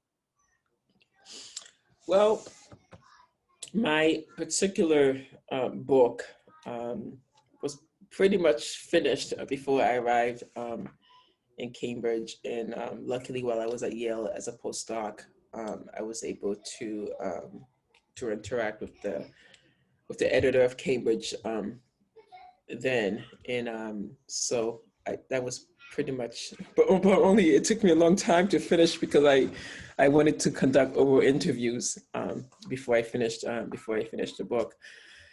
So my work, in some ways, my book in some ways has no, I mean, it's not really a discussion I've had with Cambridge faculty, or, you know, so it's, in some ways I've worked very much in isolation in this project. There's not a lot of, there's no interest in the UK, in Haiti really, in Haitian history. In Caribbean history, very little. I mean, only recently with the growing inquiries on slavery in British universities, and due to Black Lives Matter, do we see an interest developing in Caribbean history and Black British history. So for example, Oxford, here, the history department in Cambridge, and now I think Edinburgh, the University of Edinburgh, all these institutions have searched for Black British history. Like none of the history departments had someone, someone's teaching Black British history, and Hank's position was part of a decolonizing, was part of the decolonizing the curriculum campaign, and that's what brought a historian of the Caribbean, and that's him. So when I got here, I just thought we're gonna have to go back because there's no job in there's no Black studies. Black studies doesn't exist here. Caribbean history doesn't exist here. There's no way I'm going to find a job. And so what I was able to profit from really is the growth of the slavery the growth of slavery inquiries in the university. And this was a job I was able to apply for. But yeah, I mean, Europe is just now starting to talk about colonialism in a way that considers the Black experience and the centrality of the Caribbean. So I don't know if that answers your question. No, it does. And it's kind of tangential, but yeah, I just find it interesting because I come from over that side of the world as well, and then I'm just wondering how you're being received, and I hope that the interest there is real. And that it endures. You'll know as well that Matthew Smith is at UCL now, so I'm sure you'll have an ally, an excellent Haitianist scholar too. So yeah, we're thinking more directly about your talk. There are a couple of questions coming in, but I was interested when you talked about the family, that particular family that you talked about, and that just made me wonder, what do you mean in this context by family? How does this Maroon family unit look? Because family to me might mean something different to what exists in these contexts. Right. That's a very good question. The Macadie family, because it's not a I guess you can say in the Euro-American tradition, when we think about family, it's the what do they call this? The nuclear family, mother, father. And so in this large community, some people are third cousins, fourth cousins. Sometimes in Haiti, people will call you family just by having the same last name. So for example, my mother's last name was Cantave, and I remember I went to a Creole program, and I met someone who shared the same last name as me, and he says, "Oh, we are family." So, and then he told me the colonial history of my mother's last name, and I had to go, and I went back to my mother and said, is Cantave related to the Spanish Cantabria in the 18th century? So, family is very inclusive. The Macadie family, many of the people I spoke to still had the last name. There was definitely a strong memory of the massacre there. Many of them had lost great grandparents, grandparents, and people who told their stories. Now, how many families lived in that area in 1937? I don't know. And so that whole community may have been connected to the Macadie. Thank you, Sabine. We're going to move on because the questions are coming in. From Karine Sherman, who's a PhD student here. She says that there seems to be little representation of the Haitian experience in the Dominican Republic apart from the literary accounts of the 1937 massacre, Dontica, Philoctete, Alexis, and a few songs on the Braceros by Manon Charlemagne. Is there an explanation for this occultation that we could find in history and maybe in this marronage, like solidarity you describe? Is there what? I can find it. Hang on, I'm reading it word for word. Let me see if I can understand. Is there an explanation? Okay, so there's the first part is that the kind of occultation, like the hidden kind of nature of or the forgotten nature of the massacre in history. Yeah. All right, yeah. So let's deal with that part until I work out with the others. Okay. Well, Ibn Michel also sings about the Haitian bracero experience in the Dominican Republic. So you find that in the Haitian context in the 20th century, there are a lot of songs about the 20th century immigration, hardly about the massacre. They're actually not about the massacre, but just about 20th century immigration of braceros. The massacre is not really discussed in Haiti. In many ways, it's also silenced.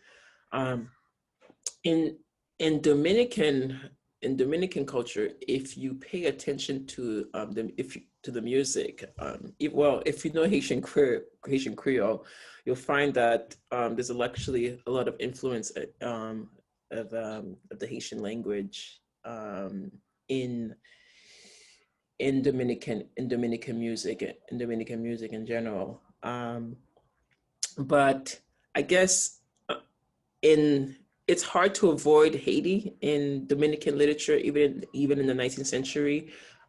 So Haiti is in some ways everywhere in Dominican literature. The question is, how is Haiti figured in the literature? It's not so much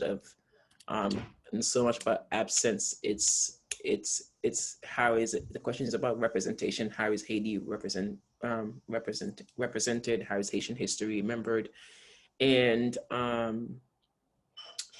also, if you consider that some of the leaders, including 19th century leaders such as 20th century leaders such as Lili, or even some of the 19th century leaders were also partially Haitian descent. And Trujillo himself, 20th century dictator who ordered the massacre, was 20th century, was partially Haitian. You know, he had a Haitian grandmother, Esna Chevalier. And so trying to create a distinction, in some ways, a separation between Haitian history and Dominican history does not always actually work. I really, there's reason to look at it as Hispaniolan history as well. But the question in Dominican Republic in regards to Haitian history is really a question about whether Haitians belong to the nation, whether people of Haitian descent belong to the nation, whether they are citizens or whether they are indelible foreigners.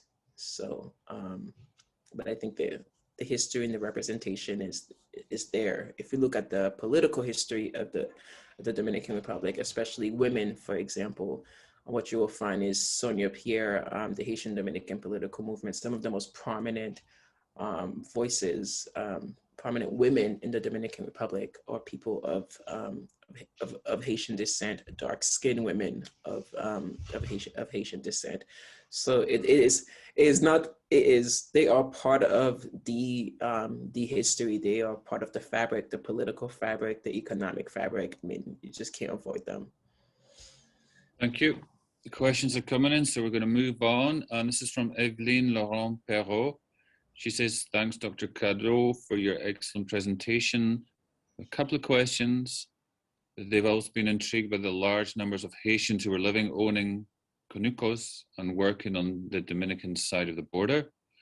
Did Haitians move into the Dominican Republic, or did the border move over them? If they moved, to the DR, what was the reason? I mean, the history of Haitian migration to the Haitian migrations, I should say, as you know, begins in the colonial period. And so it's a constant back and forth. And what we often do not talk about are also the Dominicans who are moving to Haiti. I mean, there were a lot of Dominicans who lived in the Haitian border at the time of the massacre, even after the massacre, during the even after the massacre, there are Dominicans who are petitioning to return to the Dominican Republic, because there are some who were, who flee with their Haitian partners. And so I think, there are many reasons why Haitians moved in the 20th century. It's sometimes because of the U.S. occupation, where they're escaping U.S. repression. Sometimes they were in the 19th century. Sometimes they're escaping Haitian repression, or in just that the land is right there. The land is right there. It's empty. Haiti historically, especially until the 20th century, had demographically had more people. The land was empty. The Dominican border regions, and people moved. But sometimes there are people who lived on both sides, who had land on both sides of the border. Mm-hmm. And so in some ways, the way in which we the border was artificial. It was artificial in many ways. So it's not really until 1936 do we really have a Dominican Haitian border. And even then, there was still a little bit of flexibility. Thank you. Just a comment in passing that, my knowledge of the massacre came first from literature, from the Alexei and the Dantica that was mentioned before. I remember reading them both and was fascinated that in the description of the lives just before the massacre, there was this a description of or at least a mention of the language, that this kind of newly kind of creolized language that was developing in the area, between the workers from the either side, or so I thought that was really interesting, that especially in the Alexei, that is a suggestion that there was a kind of new kind of hybridized culture and language that was developing. So that's just a comment, but there's a question here from a colleague here at FSU, Anassa Hicks. She says, Dr. Cadeau, hi. Firstly, I'm so excited for your book to come out. I'm creating a Google alert for the title. Second, my question, could you talk about why these ethnic Haitian refugees opted for marronage as opposed to engaging the Haitian state for protection, survival? Was it a desire to remain close to the land they owned in the DR, or was it a mistrust of the Haitian government at the time? It strikes me as a choice made out of more than simply desperation. I think from what I know about the situation is that the role of the Haitian state is quite controversial or ambiguous, isn't it? Yes. And Matthew Smith, really did much to contribute to our knowledge of the Haitian response during that period. It was complex. If we look, he shows that there were members of the Haitian military who wanted to invade the Dominican Republic and defend the Haitian people. There were also popular protests in Haiti, but the Haitian government did not want to respond at the time. And his argument is that he feared that he would lose political power. But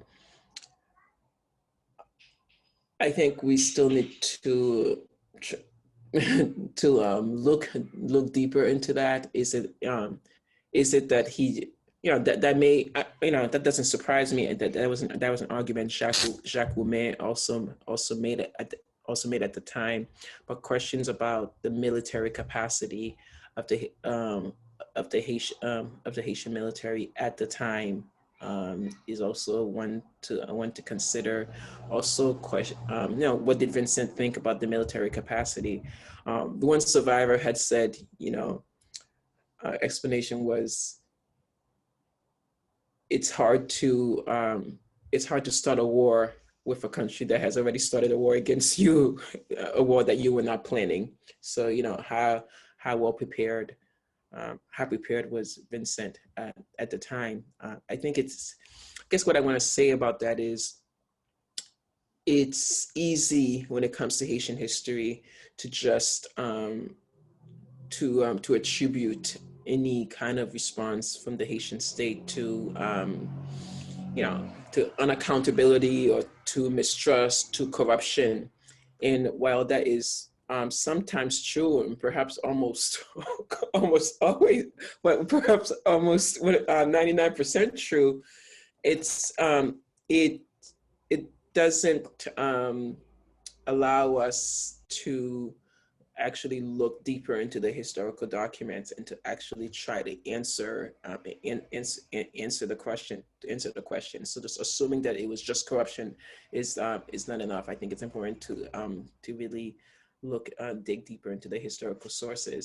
Now, the Haitians. Now, I think one thing we can say about Haitian people, especially Haitian people in the border. I mean, the state was really far from the reach of the border, and immediately after the massacre, people are hungry. People have lost everything. There's no time to wait for the Haitian state. So they were. It wasn't a decision really about the Haitian state. It was just that we have to survive, and there's a history, you can say, from very, very early from the colonial period, and it's even since Haitian independence to feed yourself, to take care of yourself. The Haitian state is not.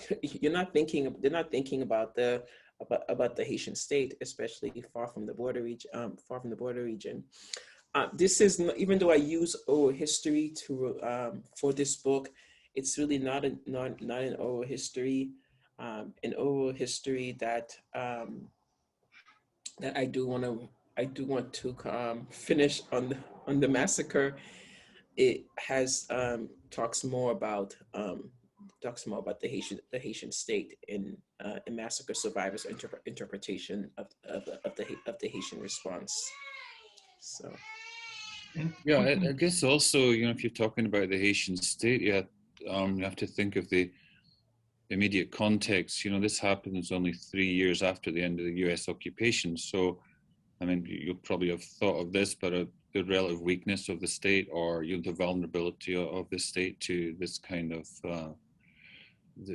outrage. You know, so yeah. I mean, I'm guessing that context is part of the response to that question. If I can intervene quickly, Sabine, that's the same question that I have. I mean, I'm piggybacking on the question. The occupation, the military occupation ends in 1934, but the administrative occupation ends in 1947 with the United States administrators handling the budgets. So when we talk about the Vincent government, for instance, was it even possible to have a military intervention when the US is completely controlling the budget and the economy of the country? Yes, that's a good question. I mean, even in the 1940s, a Haitian resident in the border said, "The U.S. is in control of everything." This was discussed amongst people in the border in the 1940s. So, and the U.S. left the Dominican Republic in 1924, 26. I want to say, but you know, I mean, the U.S. still controlled the custom house of both sides. The U.S. was very much in control, and I think you can say is that Vincent was very much worried about the U.S. response. You know, would he commit suicide? Would he actually receive support? You know, would he receive ammunition if he tried to defend Haiti? You know, I mean, people were killed quickly and fast. I mean, this massacre, I don't describe it enough here, but we have, I mean, more than 15,000 people are literally killed in 2 weeks. So for a president who's not preparing, could Vincent have responded militarily quickly? Would that have helped some people to survive? Yes, especially those who were crossing the river and who were killed while they were crossing the river. I mean, it's hard not to look at that. Is that Vincent didn't, and later on, Vincent does distribute land. There is land distribution to massacre survivors. There are agricultural colonies. I mean, there are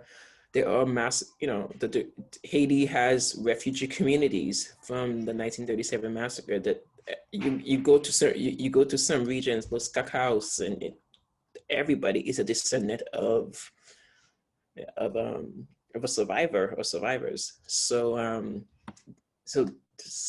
the survivors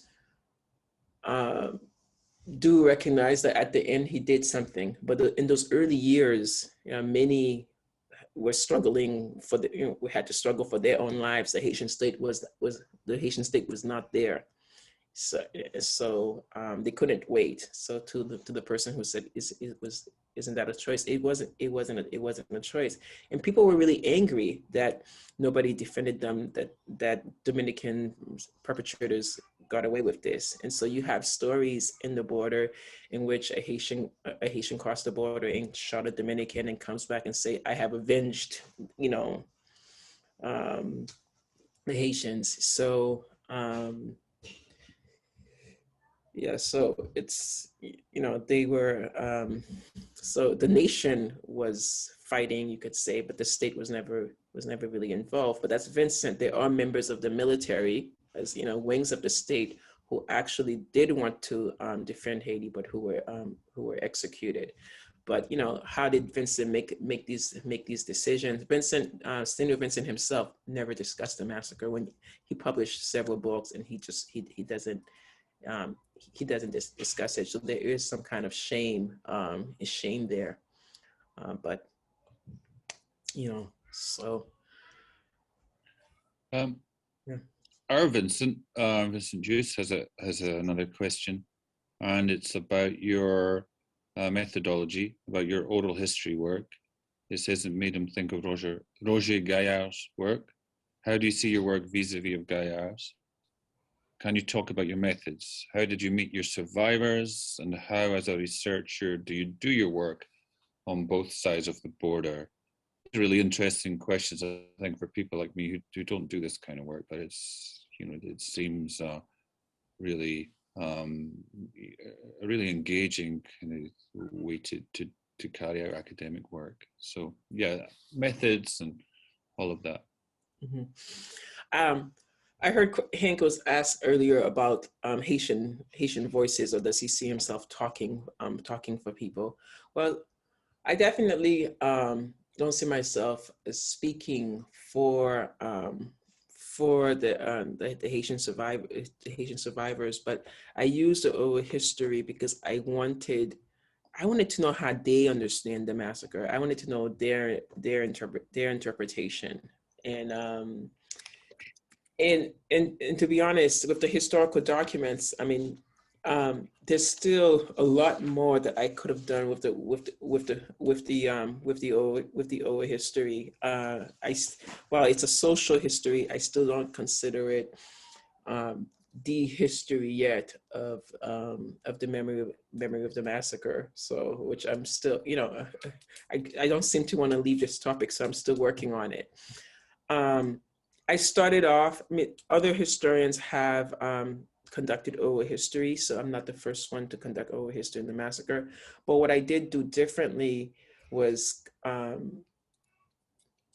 conduct oral history with the descendants. I was interested in the memory of the massacre. And what I realized in looking over these these interviews, I looked over Francine Montpremier, for example, because she really influenced me, my interpretation and how I understand the massacre.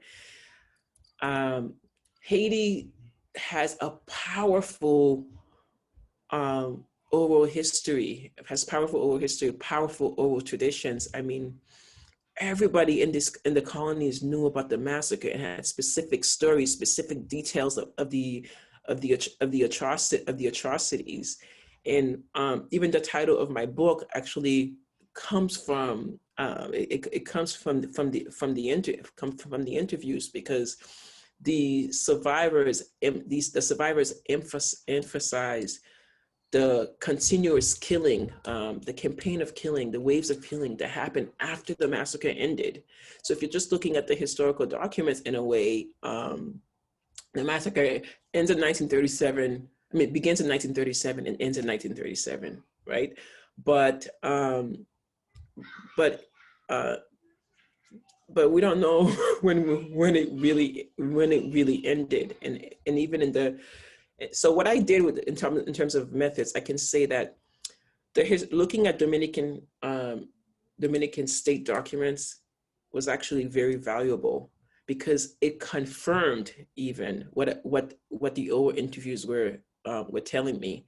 But with the survivors and the descendants gave me far more information, and emphasized the killing that took place. So part of it is that the methods comes from wanting to write a history in relationship with the memory. Now, Gaillard also, yes, he did a lot of he did oral history. He talked a lot about the Cadeau. In some ways, the Cadeau even comes up in my work. People who are descendants of the Cadeau, and the ways that the term is used. Also, talk to you, Martin. Jacques-Stephen Alexis influenced me. I mean, that the way that he ends his book, for example, he ends the book as in some ways like Haiti is the free soil. You know, when Hilarion arrives, it's just like Haiti's free. So I was able to also think about how Haiti becomes, how the Haitian land becomes representation of freedom in that during that period in relationship, as you know, in ways that the massacre survivors experienced it, and also imagined Haiti. Well, let's imagine this is the historical reality of Haiti in 1937. So I guess, so I'm interested in bringing Haitian voices. How do Haitians interpret their history? What do they say about it? And as a person of Haitian descent who grew up in a house where history was a major topic of history and politics, you know, history was a major topic of discussion on a daily basis. The interpretations about it, that made me very interested in looking at in hearing the concept and the ways that Haitians talk about the history and interpret the history. Just to quickly follow up on that then, Sabine, this is a really interesting answer. I'm thinking of your interviews with the Haitian people, and do you always have the impression that people are telling you everything, or that they're holding parts back, or is there, if you think of marronage, or there's always a linguistic or verbal component of that as well. You read about that in the historical documents, the ways in which people use different kinds of diversions, through language and trickery and all of that. But yeah, it's just basically, do you get the impression that the people that you interview tell you the whole story in the way that they might tell it to each other? I think some did, and I think many of them told me the truth because of the repetition. So that's one of the ways that I'm able to actually judge whether because so many of them repeated the same thing. But this is a very painful history, a very sensitive sensitive history. So there, Mm. I'm sure there has to be some painful aspects of the killing of my daughter, or in how one watched one sister fall down, one uncle fall down. I mean, I'm sure that there were probably very sensitive aspects that was too painful to discuss. And so that when it comes to especially family members. Mm. So I think anyone who has, lost a loved one know that there are some things you just can't, you're not able to talk about. So I think there is that. One of the things in these communities is that everybody knows everybody. So so when you talk to so-and-so said so-and-so also suffered this, and here is his story. So people also knew each other's stories. And so I was able to get that. But but you asked a very good question, because oral history was conducted in the Dominican Republic in the 1980s. Richard Turret's, Robin Derby, they did research. And what I find interesting is that, and of course I haven't looked at all the interviews, I've read their work, but I learned a lot, and I picked up new information that I did not know about the massacre from them. And so I think in some ways, being Haitian actually helped some of them open up to me. So I think that did help.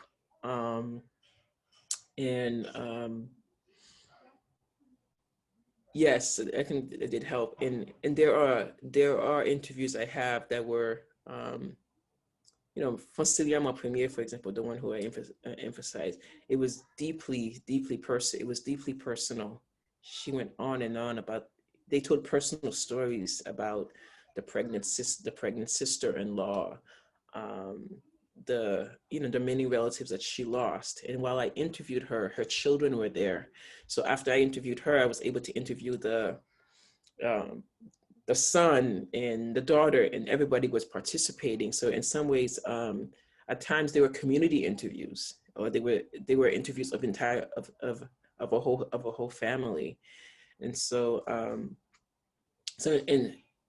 in that sense, I was able to pick up the truth in some ways. And at times we're talking about very, very old people, so there were things that they didn't remember.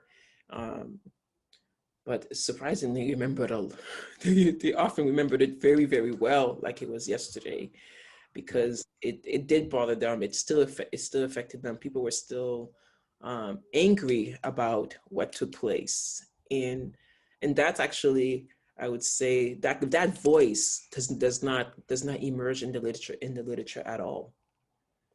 And perhaps this is what the literature, the novels do a far better job at, in some ways, that they could still do more about, that, like, that anger, that resentment, that injustice that Haitians face is actually not in that. It is really not in the literature. So in some ways, I think it's still very not well studied, not well understood event. How do you bring the emotions that people feel, the loss that they experience, to the history? So even my methods in some ways fails at some of that, and perhaps the novels can do a better job. Yeah, I mean, it must be, a sense of carrying out this work in a really timely fashion as well, because as you say, a lot of these people will be very old, and yeah, just to have those voices recorded, and their stories recorded in that way, I think is extremely valuable. Thank you, Sabine. We are going to finish here for now. I think we all enjoyed your talk, and we certainly look forward to the book. So for everyone, we will have a half-hour break. We'll come back at 12:30 with Laurie Wood and Meghan Roberts. They will present, and we're hoping to have some time at the end where all of our speakers will be on camera, and we can have some kind of roundtable discussion too. All right, so we'll see everyone back at 12:30. Thank you. So it's 12:30. We are going to move with the second part of our program. So I'm very happy to welcome my colleagues Laurie Wood and Meghan Roberts. I will do a brief introduction of both of them, and then Laurie and Meghan, you will have the floor.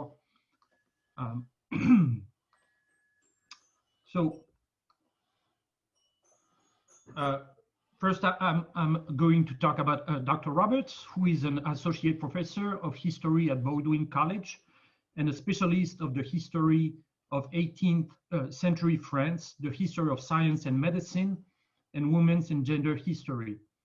She is the author of Sentimental Savants, Philosophical Families in 18th Century France.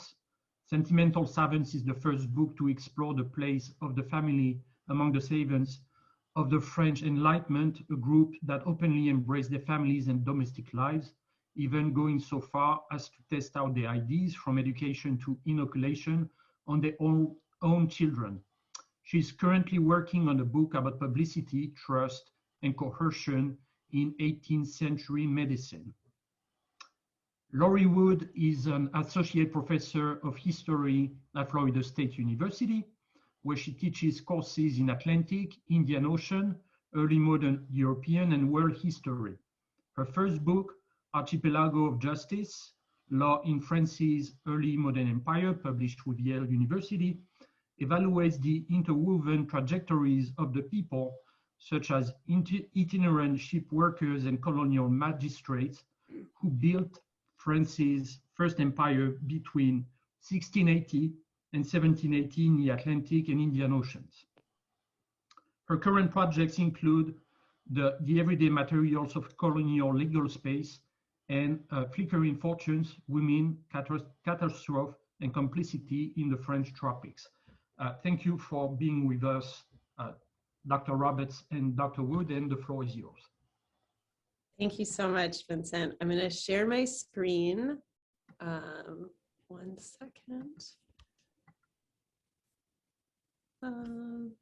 Slides are not showing up as an option. So just give me 1 second to try that again. And if not, then Laurie, you'll have to be the sharer. The best laid plans. Always. Okay, there they are. So you should be able to see that. And so let me just go into presenter mode. Okay, so everyone, thank you so much for joining us. We know how busy your Zoom schedules are, particularly at this point in the semester. Laurie and I have been working on this project together for several months, but this is our first time presenting our research, and we are really looking forward to your feedback. So we've tried to keep our comments as brief as possible so that we have plenty of time for Q&A. And with that in mind, we want to jump right in and begin talking about Charlotte Duget, because we're guessing that Charlotte Duget might be a new figure for some of you, maybe many of you. So we want to start by introducing her, and to introduce her by starting with her brevet, because this is the earliest piece of documentation that we have of her at this point, and it's one that we consider essential to our project. So brevets were an official recognition of expertise that charged an individual with a particular task on behalf of the state. This is an administrative document and very official one. And this is a very typical example of the genre, although it's a draft, so that's why it is so messy. We can still see from this that it was issued on the 1st of January in 1764 for Demoiselle Charlotte Duget to work as a dessinatrice or illustrator dans la Nouvelle-Calédonie de l'Aiguillon, or French Guiana. And in accordance with the form generally used, the brevet gives an indication why Duget in particular was chosen for this post, and it notes that it is because she has the talent nécessaire for the job. Equipped with her brevet, Duget went to Guyana, where she joined the Patrice Botanical and Cartographic Expedition, which cut across the southern half of Guyana and began in 1766. After multiple months of work and travel, however, Duget disappeared, along with an unnamed enslaved woman, into the forest and was never seen again by any member of the expedition. Duget's story is very compelling, but as probably no one here will be surprised to learn, it is not especially well documented. So I want us to start just by sitting with this brevet for a bit and to try and tease some analysis out of it.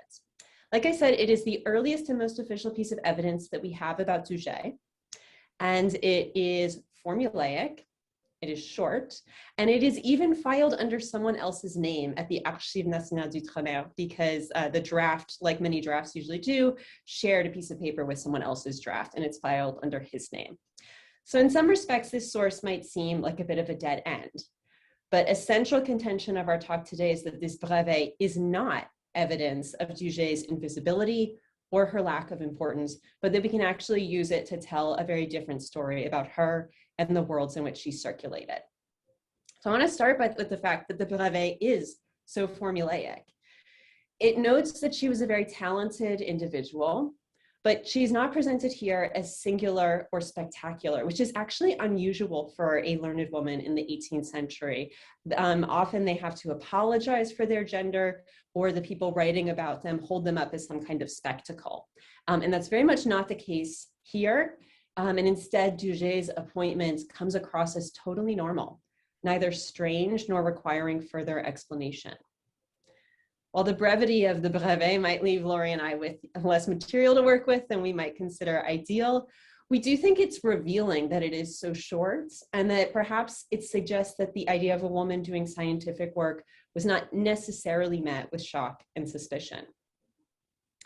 Another thing I want to note about how formulaic it is that Duget's gender is not particularly highlighted. She is referred to as a demoiselle, but men in these documents are referred to with similar honorifics. So while her gender would have been, of course, obvious to anyone reading the document, it's not especially underscored. And her race is not mentioned at all. It is only in later documents that we learn that Duget was a person of mixed race. So the brevet is neither defensive nor spectacular, and it simply authorizes a person for a specific job in a specific place, as is true of countless other brevets. Her talent and her expertise were officially recognized here and without any qualification. And I think this last point is really worth stressing, because with the recognition of Duget's expertise and talent, we actually don't see that change in any of the documentation that we have. She is always depicted as someone fully authorized by the state, a talented artist, and a valuable member of the expedition. But as Laurie will show, the historiography often tells a different story about Duget. Yeah, so here's a really nice word cloud that Meghan made going through recent works in the history of science. And I'm not going to go through all of them, but just want to note here briefly that as we have looked, done our research, kind of looked for other clues to the story of Charlotte Duget in the history of science, the thing that kind of stands out to us is how little she's mentioned. That normally a kind of typical reference to her will be kind of at the tail end of a sentence, noting the expedition that she's on, led by this man Patrice we'll be talking about a little bit more later. And she's sort of always kind of understood to kind of to have participated in this work of imperial science in the 18th century. But nobody's really taken that much time to actually ask sort of who was this woman and can we find anything else about her? What's really fascinating to us is the way that the secondary literature on colonial scientific expeditions will sort of note her name in passing, but then just quickly move on to the next expedition and start talking again. And so there's a fascinating way in which the literature has kind of copied from the language of the primary sources too, and just sort of talks about Charlotte Duget in this very kind of normative way, as if we should expect to note that she's here, and that we should also not be surprised that she disappears from the record very quickly thereafter. But if you take a second and look at this word cloud, you'll notice that, especially given our conversation earlier this morning, there are a lot of terms that come up that would immediately kind of pique your interest, right? The fact that she is a woman of mixed race, the fact that she's a woman on a scientific expedition, the way that she disappears, we'll show you actually the sources we have in a minute to show you kind of the kind of conditions under which she does disappear. There's a lot of mystery bound up here. And so one of the things we're kind of interested in exploring in this project is not just kind of why has she been ignored so far, but why is it that there is so much mystery surrounding her too, even in the way she is spoken about. Although, as Meghan noted just a minute ago, what's really striking about the primary sources is how much the sources seem to take it for granted that Duget has this expertise and that she's going along on this expedition. Yeah, thanks, Laurie. Okay, so it is very important to both of us, I should say, that we do want to expand and correct the way that Duget herself is discussed in the historiography. So paying more attention to her matters to us. But we don't want to just stop there. And we also want to think about how, when we pay attention to Duget, and we no longer, just see her as a brief anecdote, that can help us think through some really key historiographic frameworks in 18th century history.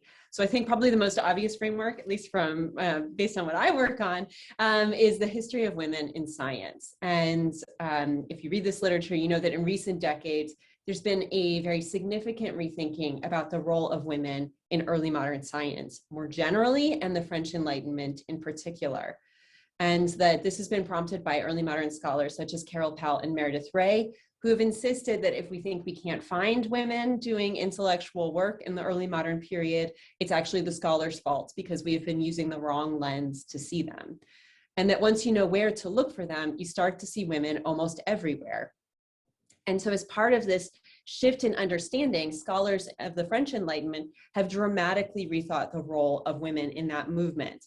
So for example, just to give a few brief mentions, we no longer describe Émilie du Châtelet as just Voltaire's mistress, but instead she is now a philosophe, an important scientific thinker in her own right. As Nina Gelbart's forthcoming book will show, you can see women like Madeleine Françoise Basseporte, who is the official painter for the Jardin du Roi. And as Mary Terral has shown with her work on Hélène du Moustier, who is a member of Réaumur's household, women did observations and illustrations that were essential to scientific work. So Laurie and I do see our work as part of the same tradition, but of course, it's also connected to the history of expeditions and colonial science. So this is a very long and complicated history with a long and complicated historiography. So we've just noted a few of the expeditions that we see as particularly relevant for understanding Duget and Patrice's expedition. And those include the two geodesic missions, the one to the equator, to Quito, led by Le Condamine, the other to Lapland, led by Maupertuis. We also think that Bougainville's famous circumnavigation of the globe is significant for our story as well. Some of these expeditions were charged with specific tasks. So, I mentioned the geodesic missions, which are charged with measuring the meridian. But generally, 18th century expeditions tried to do a lot of different things at once. So they're gathering scientific data and measurements, but they also wanted to try and locate and describe indigenous peoples, to map the physical terrain, to analyze flora and fauna, and also to share botanical and medicinal knowledge gleaned from indigenous sources. They're very multifaceted. And these expeditions depended on the knowledge of many people to work, as scholars such as Mary Terral and Neil Safier have shown.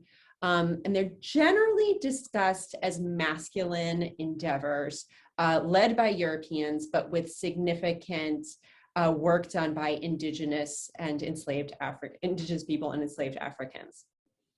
But we also know that these expeditions were not exclusively masculine, because we know of the famous case of Jean Barré, most notoriously, who disguised herself as a man so that she could work alongside the botanist Commerçant as his assistant and do important botanical work. We also know that women followed Maupertuis back to Paris, because they caused quite a stir, and so it makes sources that way. And rumors also circulated that Le Condamine had fathered children while he was on his expedition. So in various ways, we know that there were women involved in these expeditions, and yet, since the ones that we know of were only really made visible to us through happenstance and scandal, that raises the question for us of how many women there were involved in these expeditions that we just do not know about. So there's still a lot of work to be done on women and knowledge creation in the context of expeditions and colonial science more broadly. And we're hoping to contribute to that literature as well. There we go. Okay, so what the results of these two historiographies, when you think about them together, is you start to notice that implicitly they imply this division between the way knowledge is produced on the continent and the way knowledge is produced in the context of colonial science, with the one being potentially involving more women, involving elegant spaces such as salons, being more white and European, and then colonial science being seen as more exclusively masculine, and potentially having a few women, but not very many, and having more indigenous people participating, but also relying on the labor of enslaved Africans as well. And sometimes this contrast between these two spaces is made really explicit, as is the case in François Regeard and James McClellan's Colonial Machine. So just to quote briefly from them, they write that Duget and other women, notable as they are, remain marginal to the colonial machine. And in this connection, the maleness of the colonial machine contrasts sharply with other aspects of intellectual life in France at the time, notably salon culture, which was dominated by sophisticated women. And that explicit contrast is implicitly reproduced in a lot of scholarship, in that so much of the work on women in science has been exclusively metropolitan, and so much of the thinking about race in science has been more focused on colonial contexts. So I'll turn it over to Laurie for what happens when we think about this with Duget at the center. Yeah, so you can immediately kind of notice how just the brief anecdote about Duget that we gave you at the beginning starts to complicate these very separate pictures. She's a person who, you know, we can think about as occupying, right, multiple categories of race, especially because of her mixed race origin. And this is something we're actually still teasing apart, and we'll talk about a little bit more later. She's somebody who moves between European and American spaces physically. We know that she spends time in France. We know that she spends time in Guyane. We also know that she has the Saint-Domingue origin. So she's moving, you know, really in this kind of Atlantic world. She's also somebody who is moving kind of within these really interesting community networks that on the one hand, she's figured in these official sources as part of this expedition, which we could think of as like a vocational community, right? These are people who are moving together because they're involved in a common set of tasks.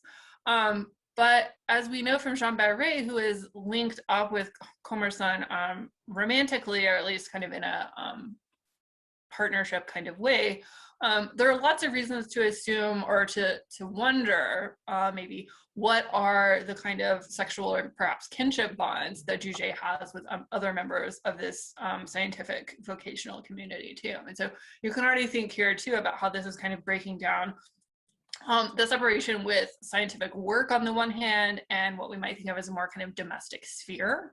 And so that's a whole other kind of set of questions we can start to think about with Duget. Another one too that Meghan's talked about already, right, is this one that has to do with knowledge creation. That for Duget as an artist, on the one hand, she, you know, you can imagine her being your sort of typical early modern, you know, educated woman who has this drawing ability as kind of a kind of elite woman, but she's also using that knowledge on behalf of this scientific expedition. And as I'll mention in a few minutes, we have, you know, at least hints that she's conducting several hundreds of these drawings. So she's not just kind of making watercolor sketches kind of when they stop to take a break, but that this is actually a really active part of her time on this expedition. And so thinking here about women creating knowledge, not just in the salon space, but actually outside in these very kind of deeply forested, kind of non-urban, very rural kinds of places. And then of course, finally, as Meghan noted, these expeditions are never just about science, right? They're always about empire, they're always about power, they're state funded. They are very explicitly and kind of clearly marked as, you know, ways of gathering military intelligence, especially in this moment that we'll be talking about in a minute, 1764, in which France needs military intelligence and they need strategic kind of advantages to recover from the 7 Years' War. And so that's a huge part of this project as well. And then of course, again, kind of thinking about her mixed race status coming from Saint-Domingue, thinking about how the boundaries between slavery and freedom are sort of always in the mix here too, and that they kind of impinge on all of these other categories. And so one of the reasons we're really interested in Duget is not just because she has this really compelling kind of personal story, but because she gives us a chance to put all of these different, you might think of them as like fields of knowledge or fields of connection into view, right? And we're sort of able to focus many of these different aspects kind of together on her and by kind of teasing apart her own story. So I'll spend just a second kind of giving you an outline of how this expedition goes. I think Megan's got the next slide. So this is just kind of a short outline. I'm not going to go into too much detail about her expedition, but she and Patrice, who's the expedition leader, arrive on this trip in Guyana in 1764. Again, right on the heels of the 7 Years' War ending, which if you know 18th century history, maybe you don't, is this massive imperial conflict between England, the British, and the French, and the French famously lose, and they lose Canada, but they manage to hold on to their Caribbean islands. And so these scientific expeditions are happening in this moment of imperial weakness. And it's very clear, we're joking that it's very clear that Patrice is kind of considered to be the Navy administration's A-team. He is not just a scientific expedition leader, but when he's sent out by the Navy, which oversees colonies as well as scientific expeditions, he's kind of sent out as like the guy who's going to fix this problem, right? Who's going to kind of solve a lot of problems for us. And so they arrive in 1764, and the expedition itself goes really from about 1766 to 1767. This is like a lot of these other expeditions, right, that are going on kind of simultaneously. And these are happening not just in the French Empire, but also the Spanish are doing this, the English are doing this. There's a lot of, commercial, spying on each other. There's a lot of military spying on each other. I really wish we had an illustration here to kind of show all of these different expeditions going simultaneously, because you would be really entertained to watch a lot of these expeditions get lost, but they also kind of sometimes will cross into each other. There's a lot of, competitive searching going on at this moment. So I don't want to imply at all that this is the only expedition happening, but as we mentioned, it's sort of happening in this kind of moment where lots of scientific expeditions are being sent out from European capitals with the explicit mandate to gather all kinds of knowledge, whether it be botanical, but also cartographic and ethnographic. And so our major source for writing about Duget and the expedition is actually this Relation that Jean-Baptiste Patrice writes. And there are sort of all kinds of interesting things to kind of tear apart about his discussion, and we'll get into those in a minute. We'll actually give you a chance to look at the text yourself. But it's a really interesting expedition. If we go to the next slide, I can show you the map briefly. Here we go. So officially they're charged with searching for the source of this big river you can see on this map called the Maroni River.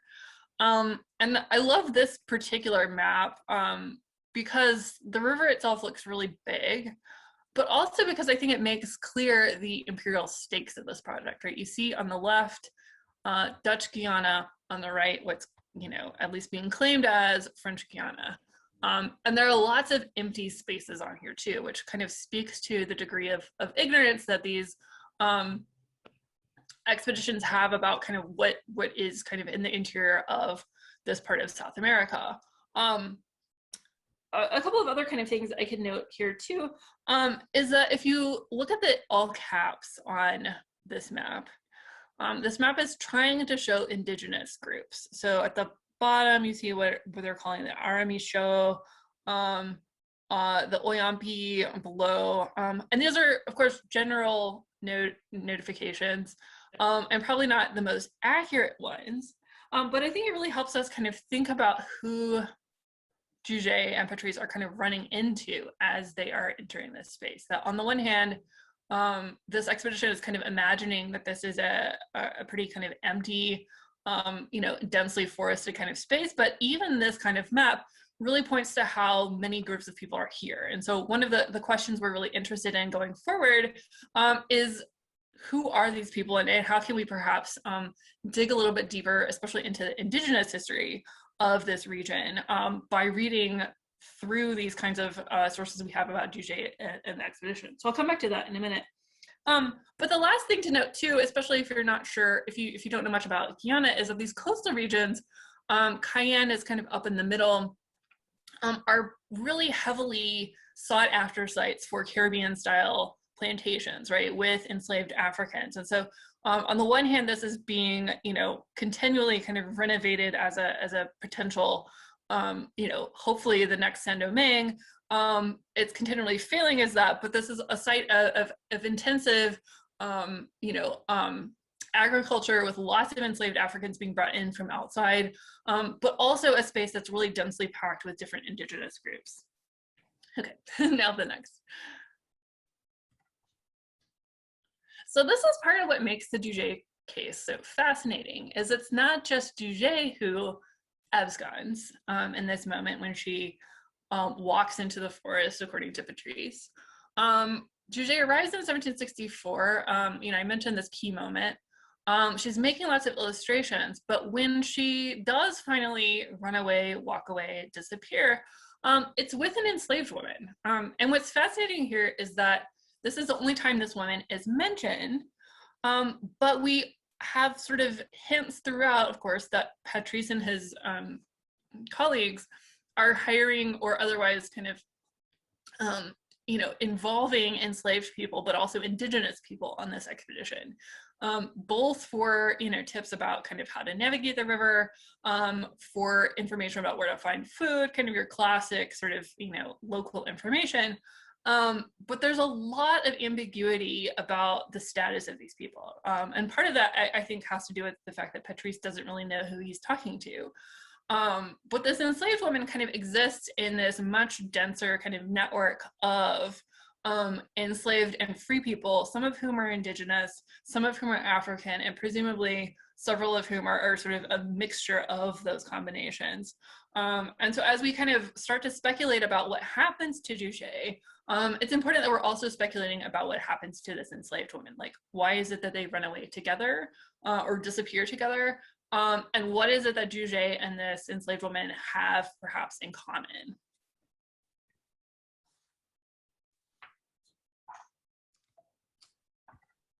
Okay, so with that said, I think now it would be a great time to segue into a close reading of the story of Duget and the enslaved woman's disappearance. And hopefully you can see the text here. I gave you both the a photo of the archival document and a transcription, and hopefully our faces aren't too much in the way. So I can always come back to these slides during Q&A. But one thing I want to highlight just from the beginning before I get into the details here is that I think when you read the text, you see that the story is much more complicated and unstable than the historiography would lead you to believe. And Laurie and I want to really embrace that and consider the multiple ways of thinking through what happened here. So this is from Patrice's Relation, which is a retrospective document. So we wrote this after the voyage was completed. So it's after all of the events here have happened several months in the past.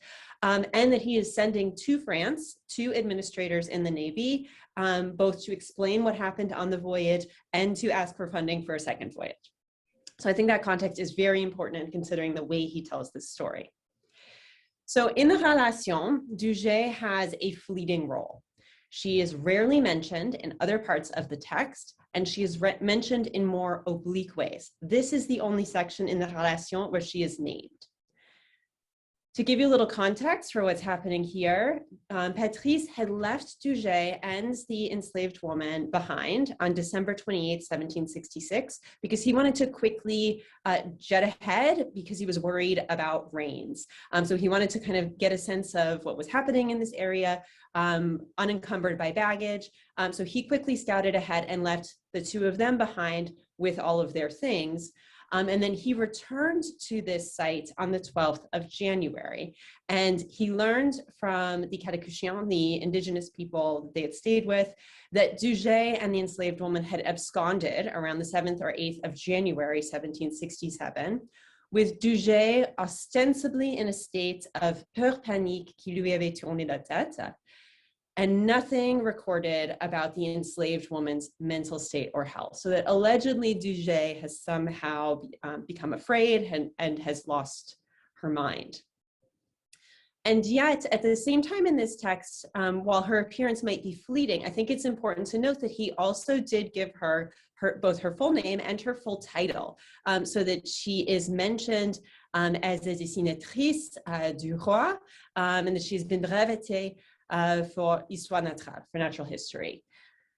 So I think it's important to note that even in the context of this episode, that Patrice feels compelled to note her official role on the expedition. And this is also the first mention that we have of her race. And you can see here that she is described as a mulâtresse libre de Saint-Domingue. So what I want to note about this first section is how rife it is with paradox. So Duget appears in the text, but only to disappear. She appears with full authority and expertise, and yet with her mental state called into question. So if they then move on to the next section of this episode, Patrice juxtaposes his own allegedly frantic search efforts with the alleged inaction of the Cadeau, who he lambasts for doing nothing, while he says that a foreign woman suffering from an illness had fled into the forest. And I should note that this is very far from the only racist description of Indians in the text. And of course, I think it's significant that Patrice is writing this account retrospectively and for an official audience. I think it's pretty clear he's looking for someone else to blame for what is happening here. And I think keeping that context in mind offers one lens through which to view this passage. But I also want to note that I think there are hints of linguistic difficulties in this section. Patrice had complained elsewhere in the Relation that Duget was the only other member of the expedition who spoke French, and that most of his conversations after her disappearance were à l'indien par oui et par non, so that he can really only communicate on kind of a yes-no basis. So that's what we know about his linguistic capabilities from the text. And you can see in this section here that he claims that he's been told Duget had suffered from a disease called camera. But as far as I know, the camera is a plant and not an illness. And it does have significant medicinal uses, but they are so varied. And they range from asthma to digestive problems, to fever, to skin ailments, that it would be impossible to guess from this what Duget may have been taking camera for. But my point here is not to retrospectively diagnose her, but rather to say it's possible, based on what we have here, that Patrice did not fully understand what the Cadeaux were saying to him about Duget, and he was not, after all, there. I think if we take all of these elements together, that Duget absconded with another woman who was enslaved by Patrice, that they did so when Patrice was away, that Patrice had his own motivations for telling the story he did and wanted to absolve himself and even perhaps Duget herself of any and all blame, and that Patrice may not have fully understood what even happened here. That I think when you take all of that together, it becomes impossible to view this as a simple narrative that you can just treat as fact. And the fact that it has been repeated over and over again as objective truth in the historiography, I think is worth ruminating on. So finally, just as a bit of an ironic twist, searching for Duget made Patrice himself ill with fever, although I will note here that at no point did he call his own mental state into question. For the most part, the rest of the text is about Patrice. There's only one more reference. There's one reference to how he's missed speaking French, as I mentioned, since Duget has been gone, but she doesn't fully disappear from the rest of the text, and the last words of the Relation are actually about her. So in summing up his journey and the many difficulties that stymied his progress, Patrice wrote that he nevertheless still would have looked back favorably on the experience and all that he learned, if not for the sad catastrophe that had happened to him. So with that, I want to end my discussion of Duget's disappearance not by lingering at the end of her story, or at least what we can glean of it from individual sources, but I actually want to loop back to the beginning now and think about what we know. Because everything that we have been able to learn so far about Duget, or everything we can extrapolate from Duget, so including the artistic training that she must have received to be able to do this job, her brevet, the panicked response to her disappearance, the fact that Patrice never spoke ill of her, despite clearly desperately seeking a scapegoat, all of that suggests to us that Duget was somebody with connections, that she had some amount of privilege, perhaps. At this point, searching for information about Duget and Saint-Domingue has been like searching for a needle in a haystack. So if anyone has any suggestions there, we would be very interested to hear from them. But our working hypothesis at this point, so this is speculative, but our working hypothesis is that she had somebody in her life. And, you know, we think the most likely suspect would be a father, who we assume to have been white, and that this person must have had excellent connections in France and some amount of personal authority, and that this person pulled strings for Duget and helped get her brevet. And I say that not to undercut her expertise at all, but just because expertise in the 18th century is always relational. And that this person would not have reacted well to news of her disappearance or to her being discussed in unflattering terms. Now, I want to be really clear that when we talk about Duget being potentially a privileged person, we are in no way downplaying the importance of race and gender in shaping her experience. And at this point, I found it really useful to kind of think about Duget alongside the example of the Chevalier de Saint-Georges, and in particular, Christy Bickicro's excellent research and progress. Christy's here, so hi, Christy, on the complicated ways that racism and privilege intersected in his life. And so while we are searching for more information on Duget and really are trying to dig up more about her life in Saint-Domingue, at this point, we are operating under the assumption that there's a similar phenomenon at work here, with Duget's privilege and authority intersecting with the racism and sexism that she surely encountered, and in ways that we can never untangle. So in other words, our work is very inspired by Kimberly Crenshaw's concept of intersectionality. And with that, I'm going to hand it back over to Laurie to talk about Maroon communities in the area where Duget disappeared. Yeah, so at this point you may be thinking, wait, I signed up for a conference about marronage. Where's marronage here? And one of the things that sort of comes up here, I think pretty sort of quickly as you start to think about the world that Duget is living in, is this world of people moving in and out of official spaces, right? Of thinking about the movement not only across racial lines, but also across the boundary between slavery and freedom, right? Which we know, of course, was not always a really sort of straightforward boundary, but one that contained lots of kind of contingent spaces in between. One of the things that sort of struck both of us as we initially kind of read her story too, was this prospect that Duget does just run away and become a Maroon, that's actually the pattern that she's acting out with her flight, with her disappearance. And then of course that there is a lot of evidence too, as we sort of heard in the previous two presentations, that of course Maroon communities exist throughout the circum-Caribbean world, then as well as up to now, that they're ubiquitous, right? And so here we just have a brief example from the Patrice report, talking about the community of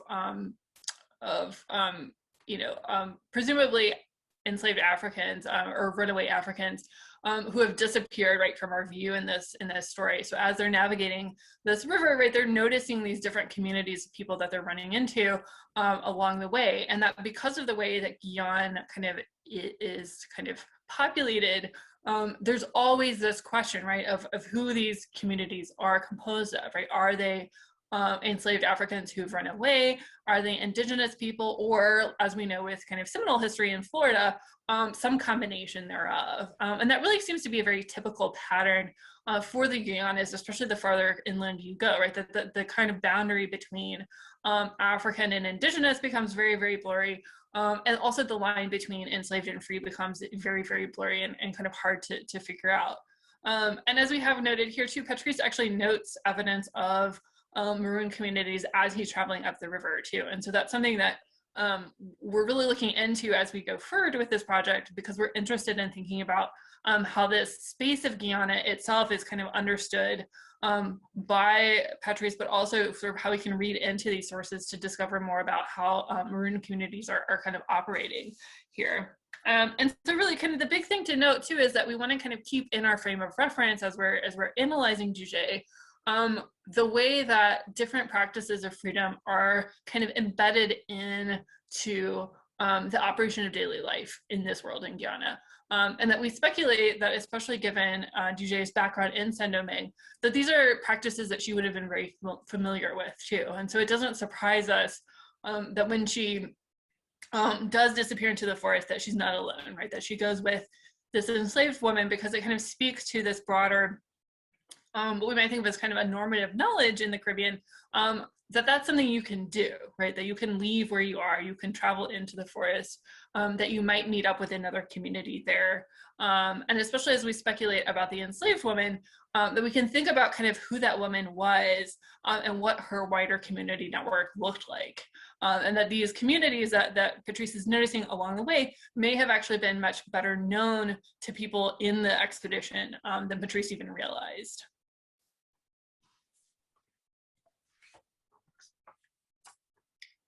So we can kind of take a big step back here and connect stories. Of course, Hank's book is really helpful for thinking about marronage as this kind of practice that kind of happens on a regular basis and is kind of a habit, if you will. And then also Marilyn Kars's book, Blood on the River, which I think he mentioned earlier too, which is about, yeah, and he's got his copy. I've got my copy around here, which is about an enslaved revolt basically in Berbice, which is Dutch Guyana right next door.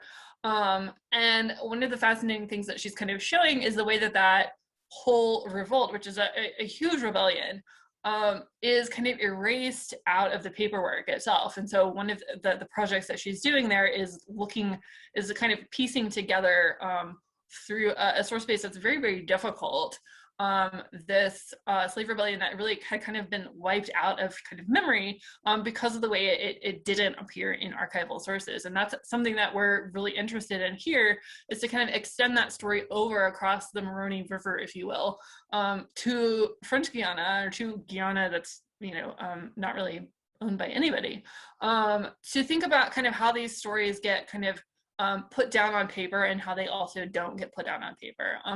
Another thing that's sort of telling to me is, as I put this slide together, is that there are maps on both of these covers, and thinking about kind of where you can draw lines on the map and where you can't. And this is a kind of tantalizing question for our story, is like, how do you even space marronage and these trajectories? Like, can you actually even like draw on a map like where they happen, and what happens if you can't? How do you tell the story?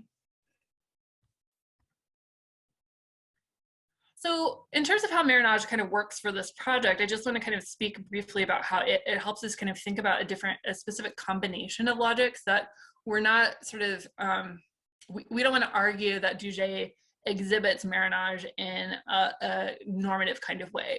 But what we can kind of see is how a set of different logics, a set of logics that are perhaps unique, or at least specific to the time and place, help us think about marronage as kind of understood to be a common practice. So we can think here not just about Duget as absconding from her community, right, this vocational community, as I was calling it earlier, to a different community perhaps, right, if she is in fact running away rather than just disappearing, or, you know, presumably dying alone in the forest.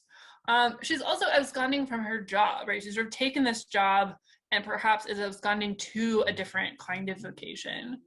And then of course, we can think about gender norms here and how she's already sort of fitting or not fitting a set of gender norms, a specific set of European gender norms, to perhaps a different set of them. And then also race and rank. And this is where we're kind of trying to think about how rank works alongside race here.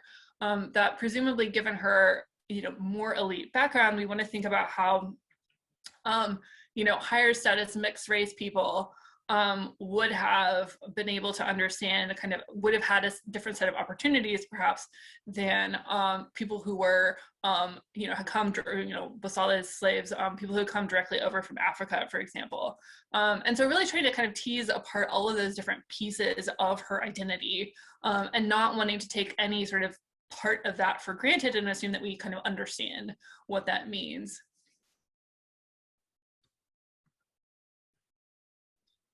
So finally, I mean, the story, I mean, it's a tantalizing story. It's an easy story to tell. It's a kind of exciting mystery, but it's one that leaves a lot of questions about what we can and can't find out. And this is partly why we hope all of you here will be able to help us out, perhaps. And I do want to at least flag the potential that, it's possible that Charlotte Jousset really does have a mental breakdown and wander into the forest. That's absolutely something that happens to people, but we want to kind of wrap that potential explanation in a much deeper investigation of other patterns that we know that are going on in this period. And part of this process is really for us a quest to try to figure out kind of what are the things that people take for granted at this period. Like, what are the categories that make sense? Like, why is it, for example, that Jousset isn't talked about as a kind of out of the ordinary person, even though there are some obvious reasons we might want to talk about her being out of the ordinary. And so we're really interested, kind of moving forward, to think about kind of how categories like marriage and other kinds of practices that we know are very common in this period can help us sort of tell Jousset's story in a much deeper, comprehensive kind of way. And so I look forward to your questions coming forward.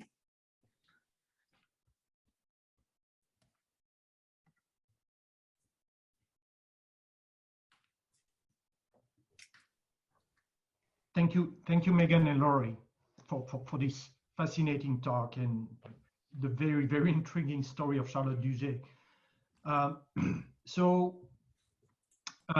We are going to have about 20 minutes of Q&A, and then Dr. Cadeau and Dr. Gonzalez will join Dr. Roberts and Dr. Wood for a last roundtable of 20 minutes.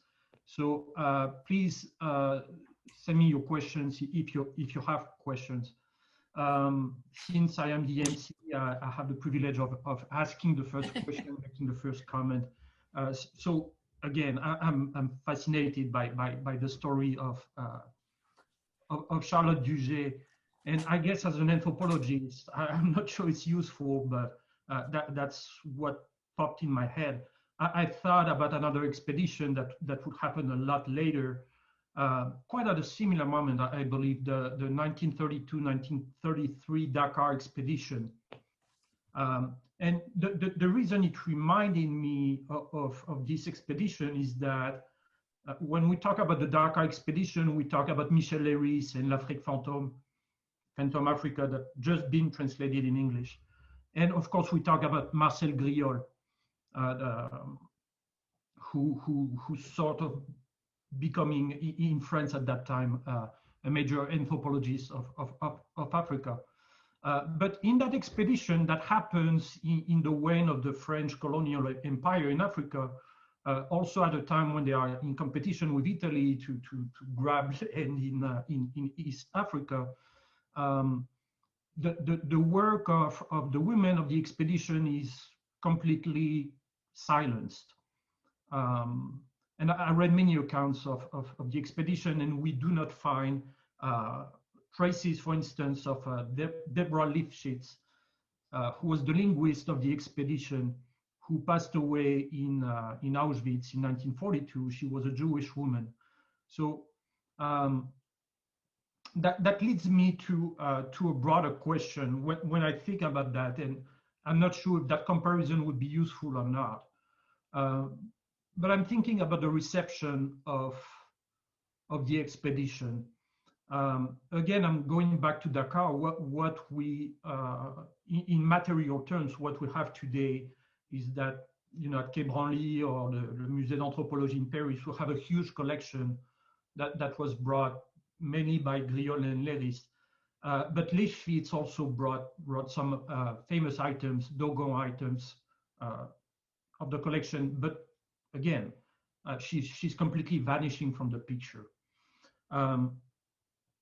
So my question and comment, I'm sorry for going back to that. I had that in the back of my mind for whatever reason. I found that, you know, the introduction that you had about this expedition is crucial. We need to understand why we had those types of expeditions and who was participating.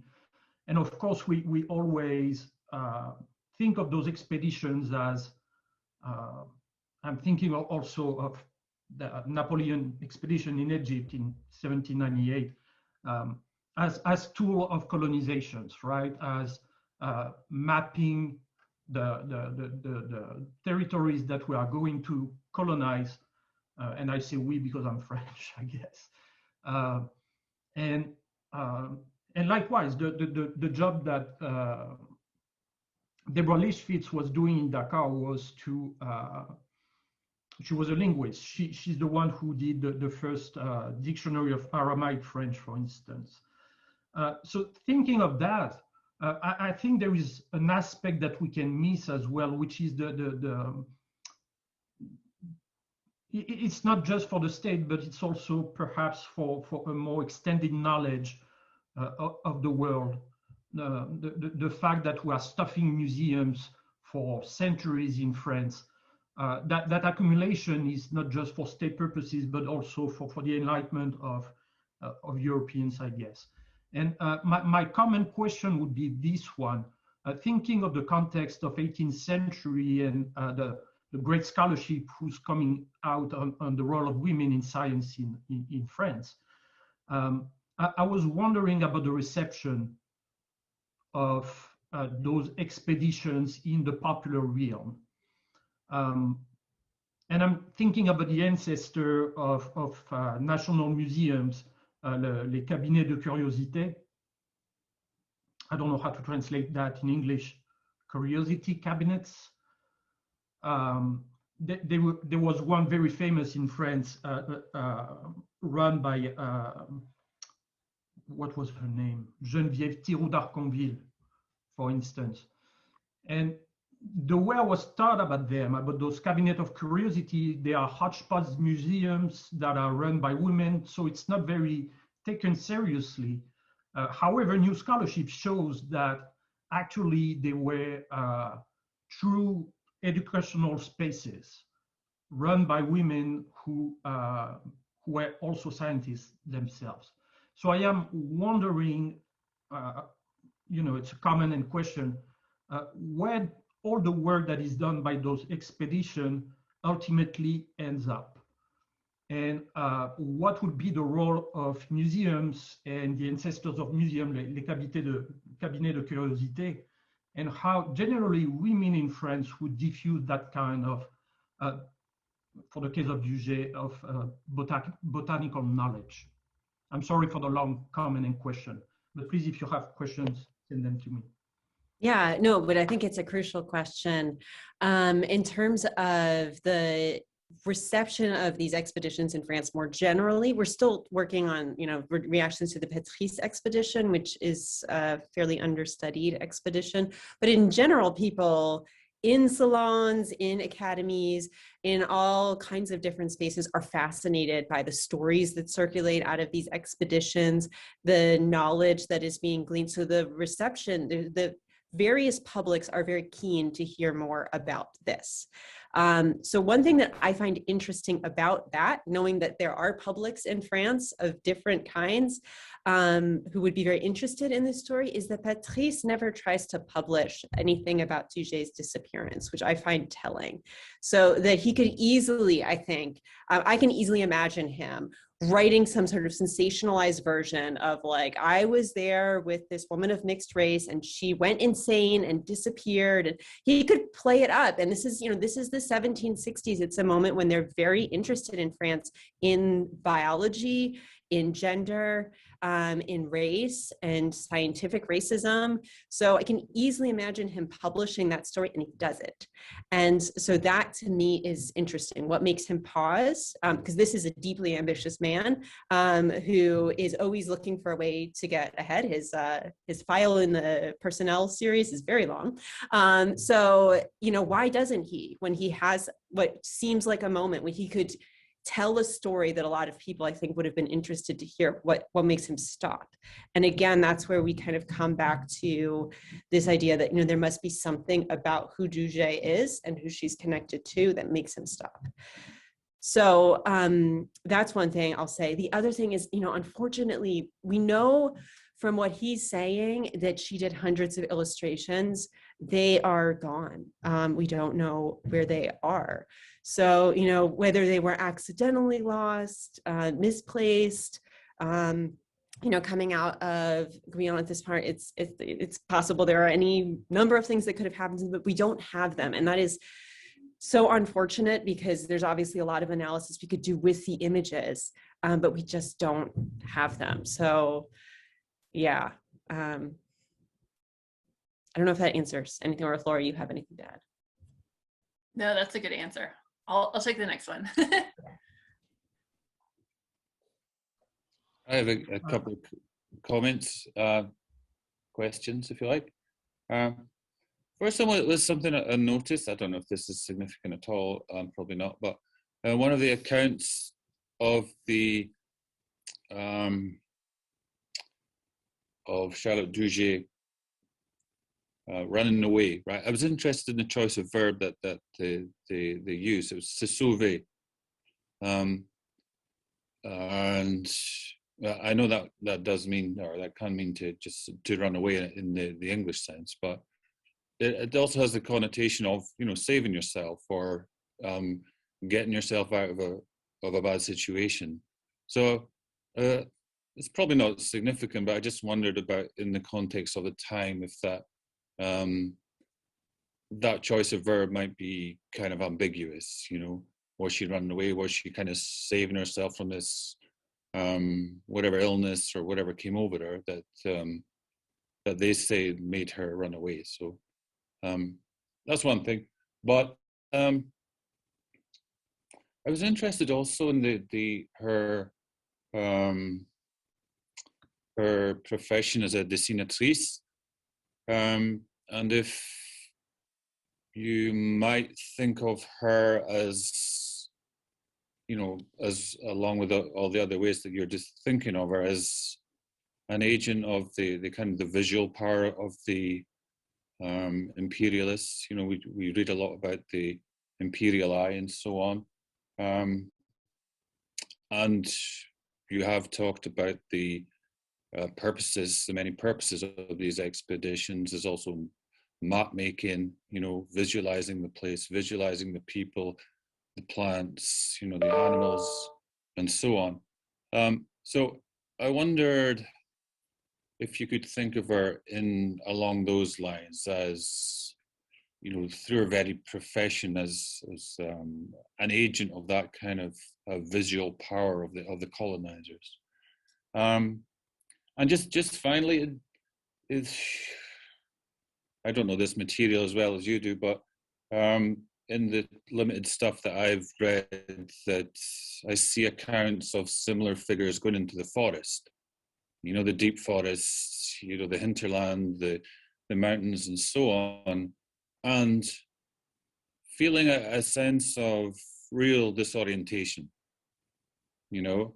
And quite interestingly, in a few of those accounts, that disorientation has to do with silence, you know, the silence of the forest, which is really something that a lot of people just can't handle.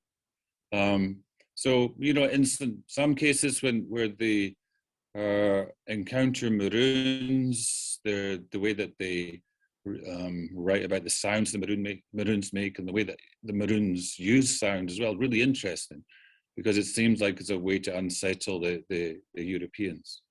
So yeah, that was just like the third point, that yeah, comparing what seems to happen here with other cases where Europeans become lost, really disoriented in the forest, and the effects that could have on a person, you know. So yeah, but great. Thanks. I really enjoyed your presentation. Yeah, well, I can take these questions, I guess, kind of in reverse order. I mean, first of all, Martin, you're writing the book on sound, so maybe you can help us. But I think you're right about thinking about the soundscape and sort of orientation on lots of different levels, right? The density of the forest. This is part of why I think one of the next steps for us is to really think about the density of the ethnography of this space, is thinking about kind of how far apart are these different communities. You know, do you bump into them every couple of days? Are they, you know, obviously related to each other? Like, how do you kind of orient yourself in kind of the community space that you're in, as a way of perhaps anchoring the physical space that you're crossing, even if you don't understand that there are, you know, you can sort of take the analogy of like the last maroon community you ran into as you run into the next one and say, okay, well, I can kind of judge where I am based on kind of how fast the language is changing, or other things like that. And so I think that's absolutely something to dig into. And you're right too, that there are lots of accounts from this period that do describe what we would now kind of recognize as like a mental breakdown, because the environment is so unfamiliar, and that, you know, it is such a kind of psychological toll that's being taken, not just the physical one, that you know, sometimes it's the psychological toll that becomes too great before the physical toll, which is a kind of interesting way of thinking about of health on these expeditions. In terms of her as a kind of eye of empire, I think you're totally right that that's a fascinating kind of way. I've been thinking a lot about the watercolors from 19th century British India, which I teach with a lot in my Indian Ocean class, as a kind of comparison, and how often I've noticed with those, I kind of take for granted, oh, this is a pretty landscape. There's a, you know, temple in the background. There's this nice like bucolic scene. But oh, look, it's, you know, Cornwallis's army like marching through the middle, right? And so the way that even what we think of as kind of landscapes are often really, you know, created on behalf of, you know, state military enterprises. And I think that's something to kind of play with, even, you know, if we can't find any of her evidence, at least to kind of look to other contemporary examples to see if we can sort of speculate, you know, usefully.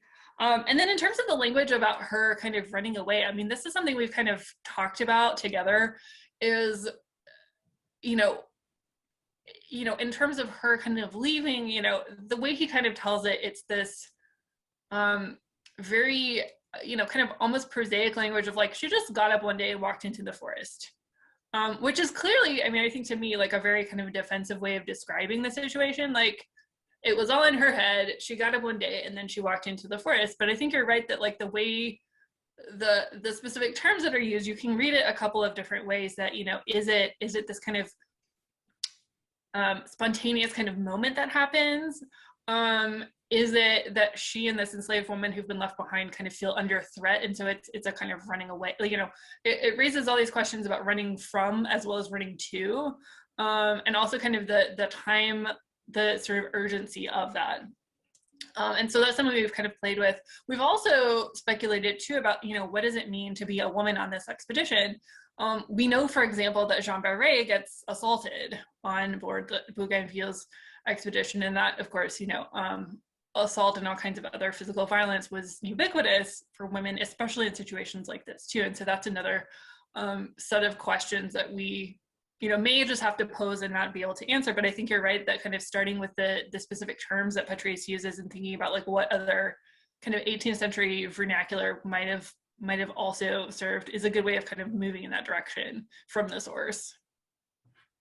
Thank you.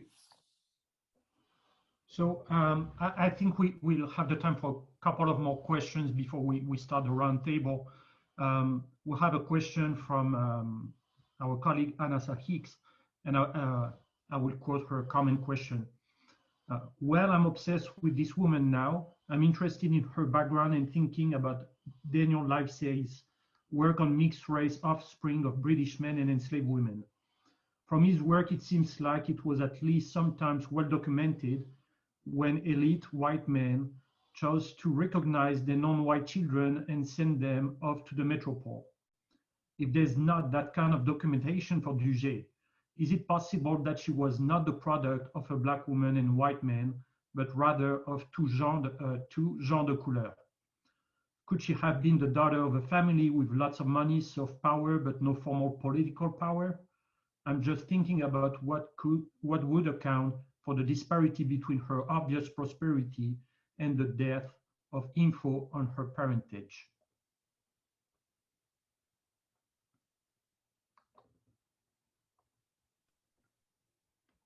Meghan, do you want to go first, or do you want me to? No, you go ahead. You go. Okay. Yeah, this is my side of the research project, and I'm very familiar with Navy records, and so I've kind of been playing with them for a long time. And I love Livesay's book because of the way he's able to document that, and that's where, you know, we hope that at some point we will find evidence. But you're right, all of those permutations are possible.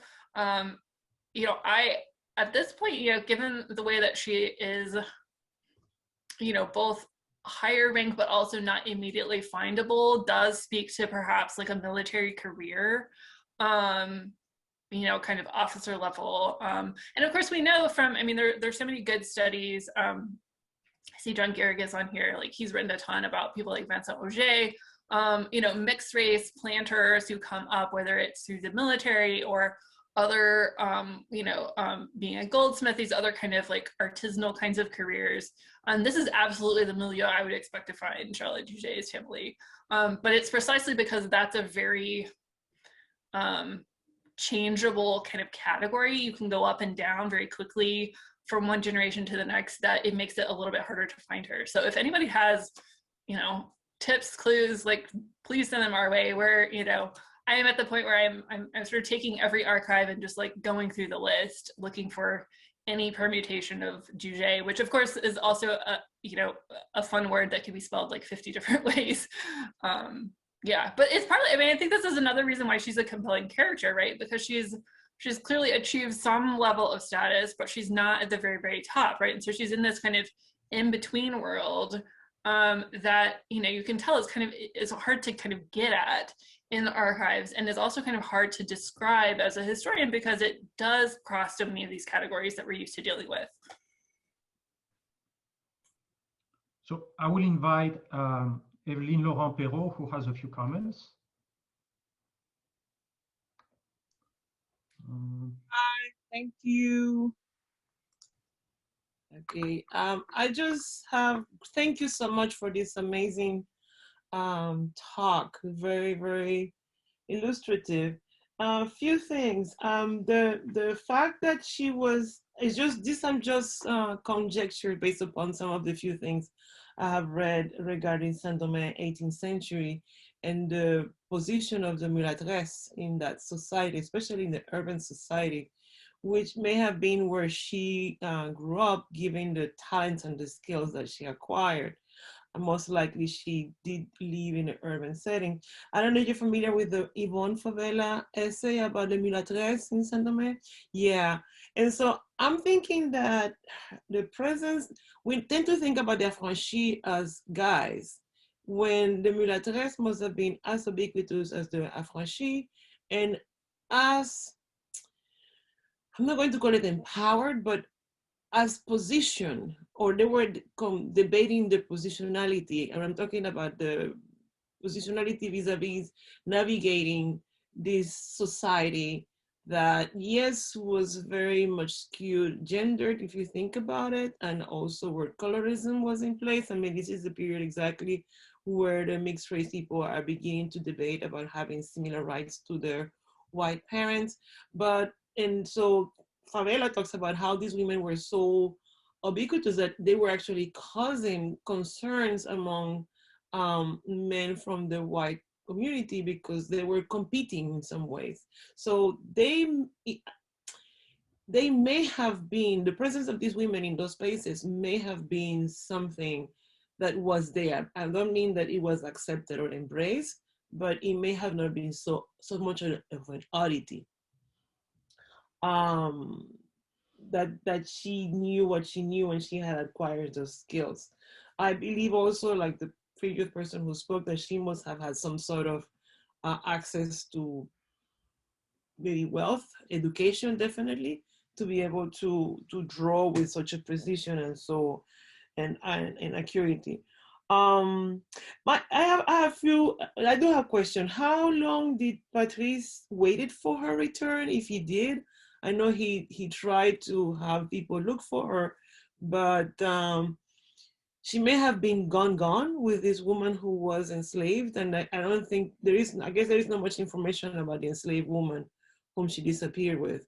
And it made me think about an article I read years ago of people who were marooned, most likely from the British Guyana, and they walked so far that they ended up in kind of middle Venezuela today.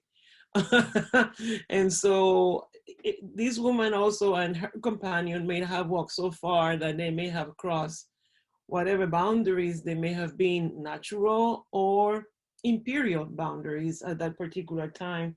And who knows, maybe they are reappearing in a different empire. It's a challenge in your own research. Also, since they were partaking with indigenous communities and this woman was interested in science, I'm also wondering if they were collecting or doing some kind of ethnobotany research with indigenous communities who may have also had access or knowledge about hallucinogenic plants. So this description of losing their mind and going away may have been going in some sort of spiritual retreat with perhaps other women. We don't know, and we would never know. I'm just speculating. But I'm thinking about indigenous people in the Amazonia, in Venezuela and Brazil, who use yopo and other hallucinogenic plants to seek out for knowledge. We tend to think about religious, but religious imply knowing of the sources of life. And so we can play with that religious aspect of it. And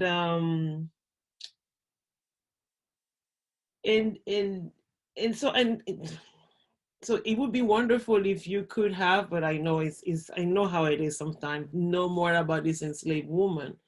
Were they good friends? Could they have been lovers? I mean, so much could have happened, and perhaps, I mean, play with the different possibilities and so forth. I'm sorry you cannot find the lineage of Charlotte. That would be wonderful if you could go back in archives and find about that. It would be great. But this is a wonderful work. I mean, it's fascinating and it's really beautiful. Congratulations. Thank you for those comments. If you can, Laurie or Meghan, answer the comment, and then we'll switch to the roundtable. Meghan, you can take this one. Yeah. Okay. Thank you so much for these wonderful comments. I took copious notes as you were talking, so this is all really helpful. And I agree with a lot of what you said. I think I'll just add in terms of like the possibility of, okay, first of all, in terms of focusing on the enslaved woman, I think that's essential. And one thing that I was actually really surprised when I first read this source in the archives to see her there, because in the historiography, it's always Duget alone absconding, and the enslaved woman has been completely written out of the story. But it seems to me that she is a vital part of this story, that they are leaving together, and that once you have her in the picture, it really changes the way you see this whole episode, whether, you know, that they are friends, you know, if they're running away from something, if they're running, it opens up a whole world of possibility that I think was closed when historians chose to write her out of the story. So yes, I agree completely that, you know, we're really trying to find more information, or at least to think more deeply about her. And then I really like the idea of of what you were saying about the botanical experimentation they may have been doing with hallucinogenic plants. I think that's a really interesting way to go. And I should say, and this kind of addresses Martin's point as well about the way that the kind of scientific and social and imperial are really entangled in these expeditions. You can see throughout the descriptions of plants in this text, it's always, you know, here's what this plant is, here's what I learned about it, here are the medicinal uses, here are potential kind of commercial applications. So it's always together. And you can see that Patrice particularly gets interested when there is any kind of poison or hallucinogenic, or any kind of, not hallucinogenic, he doesn't talk about that, but there's one beverage he drinks, which he describes as treacherous because it makes you very drunk very quickly. So that, you know, they are testing things and noting poisons. And so they're really leaning into that kind of knowledge. So I appreciate that as something to keep in mind. So thank you so much for all your really valuable comments. Well, thank you everyone for those great questions and comments, and please be in touch with Dr. Roberts and Dr. Wood. And I would be in touch with you. You know, that discussion in terms of anthropology is very important also for us. I'm thinking about the work of Richard Price, Travels with Toy, for instance, and all that wonderful, you know, 40 years ethnography in Guyana. So there is a lot to be discussed here. So now we would like to invite Dr. Cadeau and Dr. Gonzalez to join the conversation. And Martin, for the roundtable, please, I will let you run the show here.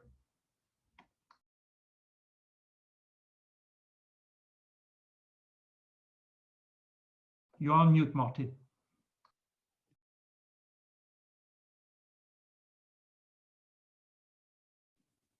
All right, lost in silence there. Yeah, so yeah, let's just try and bring things together a bit, make connections between the various papers. The one thing that's coming up, I think, and more explicitly in the first two, was the idea of what is marronage and what's not. Laurie, I think you said later on that, you know, like halfway through your paper, people might be asking, why is this, you know, in a session on marronage? But I think you answered that really well. So for your purposes, then, what is and what is not marronage? Is there any use in defining what is marronage and what is not? Because clearly there's lots of different ways of describing some of the things that you're evoking. Anyone want to take that?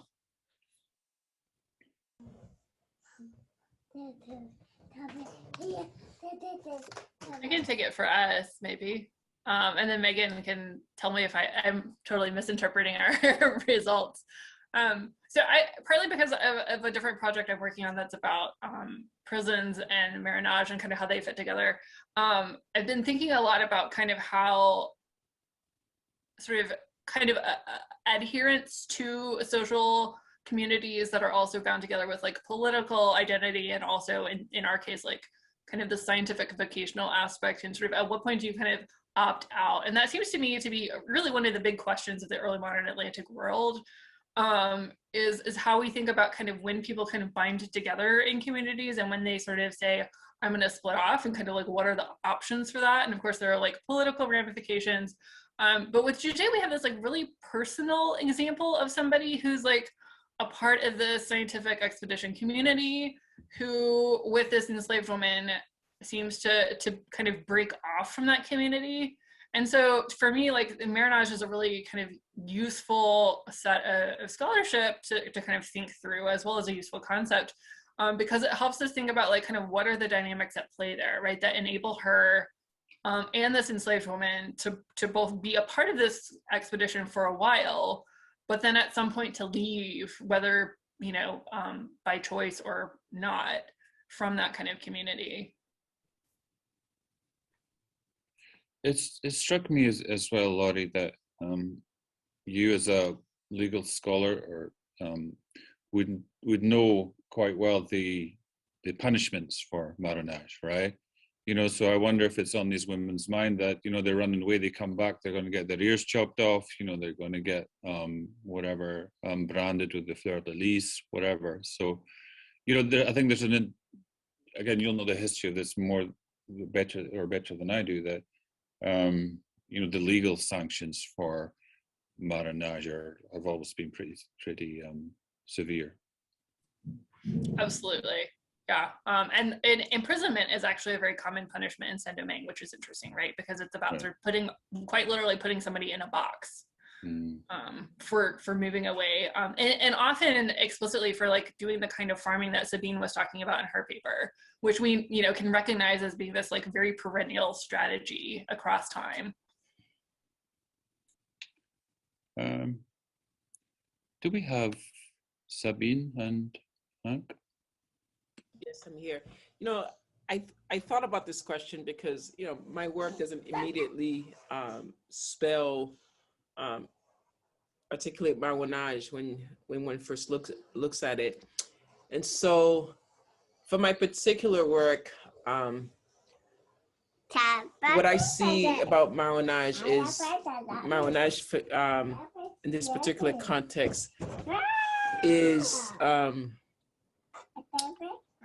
about survival. It's a practice, you know, it's the practice of, it's strategies of survival from below. And when we think about marronage, we can think about, you know, grand marronage. You know, historians talk about grand marronage and petit marronage. And I consider, you know, what the refugees were doing as a kind of grand marronage when we think about it, because these were communities coming together to cross the Dominican border to farm. But so it has, so in that sense that it also includes resistance, because they were resisting the state. They were challenging the state. So in that sense, for me, what's also important in this particular case is the contestation over the land that we see occurring. And when we think about marronage in the colonial period, Maroons, the way Maroons represent this, they represent autonomy, they represent freedom, that they become symbols of revolution, right? And so, but you know, so in this particular, you know, people can think of it as flight, you know, as fleeing the state. But in this particular context, for me, the practice of marronage is to do with the practice of survival. And my definition for it in some ways is also very, very much influenced by the Haitian language. So I can't really separate how I think about the marronage in the colonial period or its echoes without thinking about the Haitian, without thinking of the Haitian language. So hidden forms of resistance, right? The practice of marronage has subterfuge to it. It includes secrecy. So so for my particular work, it has to do with strategies of survival, or practice. You know, how do people survive when pushed to the margin, or when they are violently mistreated. So that's specific.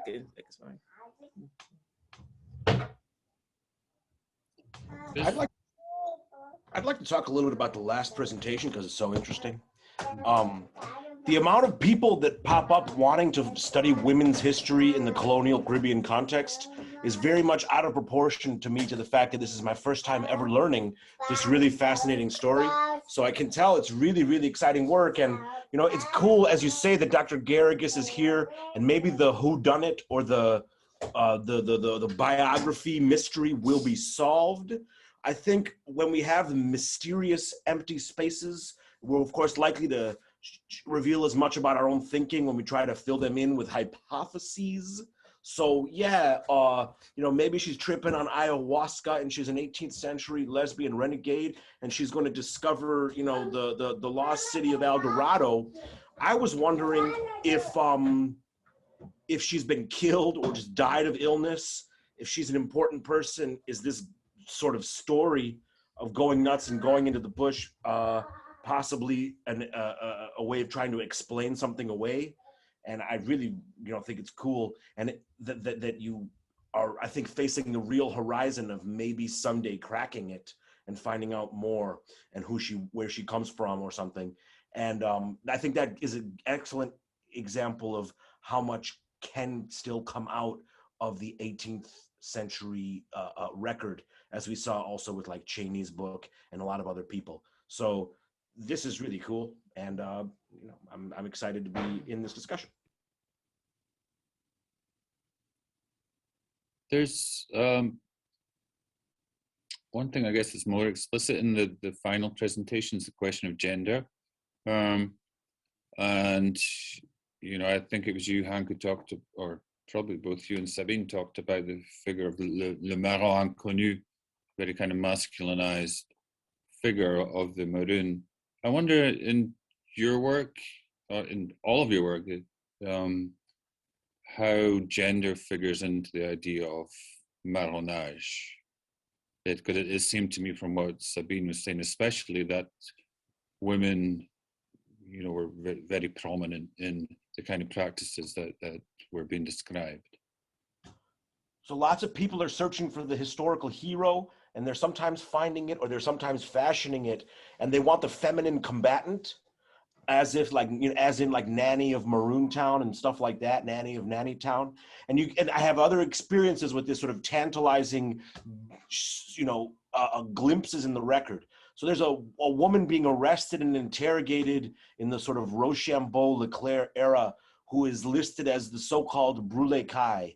Like her name is Brûlé Kai. So she has a kind of a sobriquet of war. Of course, what does it imply to me? What's a feminine weapon of war? Setting fire, in the context of generalized disturbances. So I think people are looking for that, and they may find it. And, there's certainly a lot of people chasing this story. But sometimes it's very tantalizing when you see a glance or a glimpse, and then you're out here hoping you find more. I guarantee you I haven't found more about the so-called Brûlé Kai. But also, you have important figures too, and I think elite women's history is big. So it doesn't have to be Chica de Silva, but it's like you have the so-called Jute Lachenay, the sort of maybe female power behind the throne, who was allegedly the consort of both Pétion and Boyer, to speak of this important Dominican mixed race constituency, of which this Duget seems to be one more interesting, very interesting point of data. I would like to say,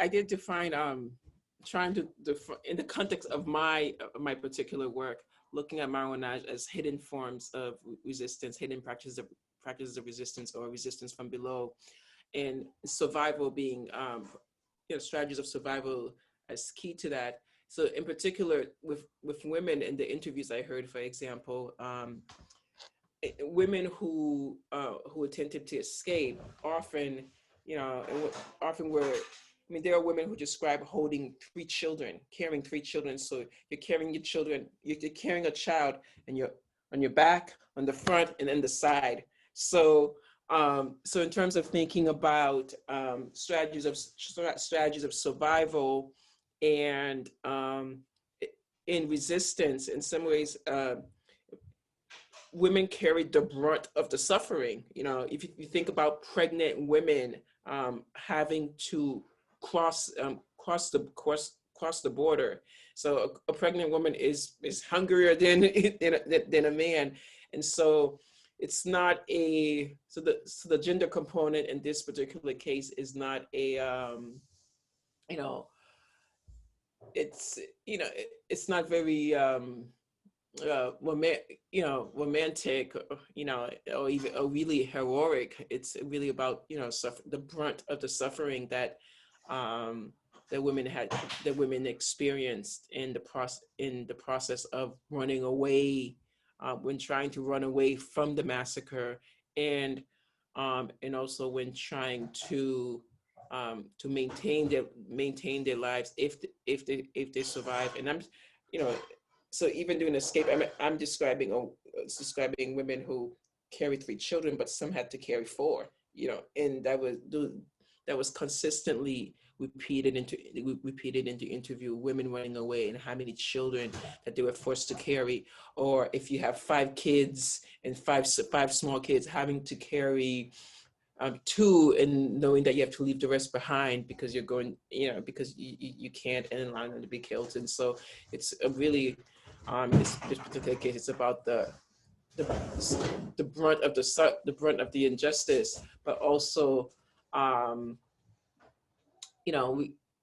I guess if we think about slavery, we can think about the kinds of violence that women particularly experience that men are excluded from, and in the massacre context, this was also the case. Stories of pregnant women who who have their belly cut off, and then the child is killed too as well. And so, but yeah, it just the particular ways that they suffered, in the strategies that women had to take, particularly. Thanks, Sabine. Great. Do you have anything more on that, Laurie and Meghan?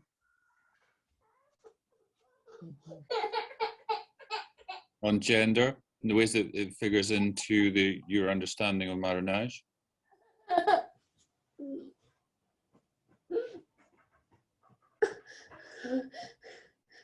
mean, I don't know if it's not explicitly about marriage in particular, although obviously we've been talking through the scholarship on marriage, in particular gender and marriage. But I mean, I do just want to loop back to this historiographic question, because I think there's a whole thing in the history of women in science that's, that women were invisible assistants, and talking about invisibility. And what I find striking about the way gender works in this case is that, we've already talked about how Duget ends an enslaved woman. And I think that partnership, that the fact that they're together, partnership might be too strong, but the fact that they're together is very significant in thinking about, perhaps gendered practices of marriage. But also the ways in which the enslaved woman gets written out of the story. And then I mentioned how Duget's, her records are actually under someone else's name in the archives, so that there's a kind of being made invisible that's happening later, but that's more of a historiographic problem than just an automatic response to the fact that she was a woman. She seems to have been actually fairly visible in her moment between the brevet and the relation and etc., but that it's later that she is obscured. So I guess that would be, but that's not, like I said, that's not really about marriage in particular. So I don't know if, Laura, you have anything to add there. Yeah, I mean, I think I would just kind of echo what Meghan was saying about the sort of what keeps surprising us about the story is how much is actually in plain sight, and that it is this weird sort of fact of disappearance that makes Patrice have to comment on so many things that he seems to be taking for granted. And so I think part of, for us, trying to rethink kind of not only the history of kind of women and science, but also the history of kind of the Circum-Caribbean and kind of marriage is a really crucial sort of logic running through all of that, is to kind of try to get a little bit better at what people do take for granted kind of in this moment, and what they feel like they have to kind of say about gender versus not. And it's the things that they don't seem to have to say out loud about gender that are to me at least one of the most compelling parts about this kind of project. Yeah. Great. Well, I think on that we can just about wrap it up. We are just on time, so thank you all for your presentations, for bringing your work to us today. I think think the presentations worked really well individually and across the three. So thank you, and thanks to everyone who tuned in today. Thanks to everyone at the Winthrop-King, Rasha and David. Thanks to, again, to Vincent, to Laurie, to Meghan, to Hank, and to Sabine. Great. Well, I hope these conversations can continue, and yeah, have a great weekend, everyone.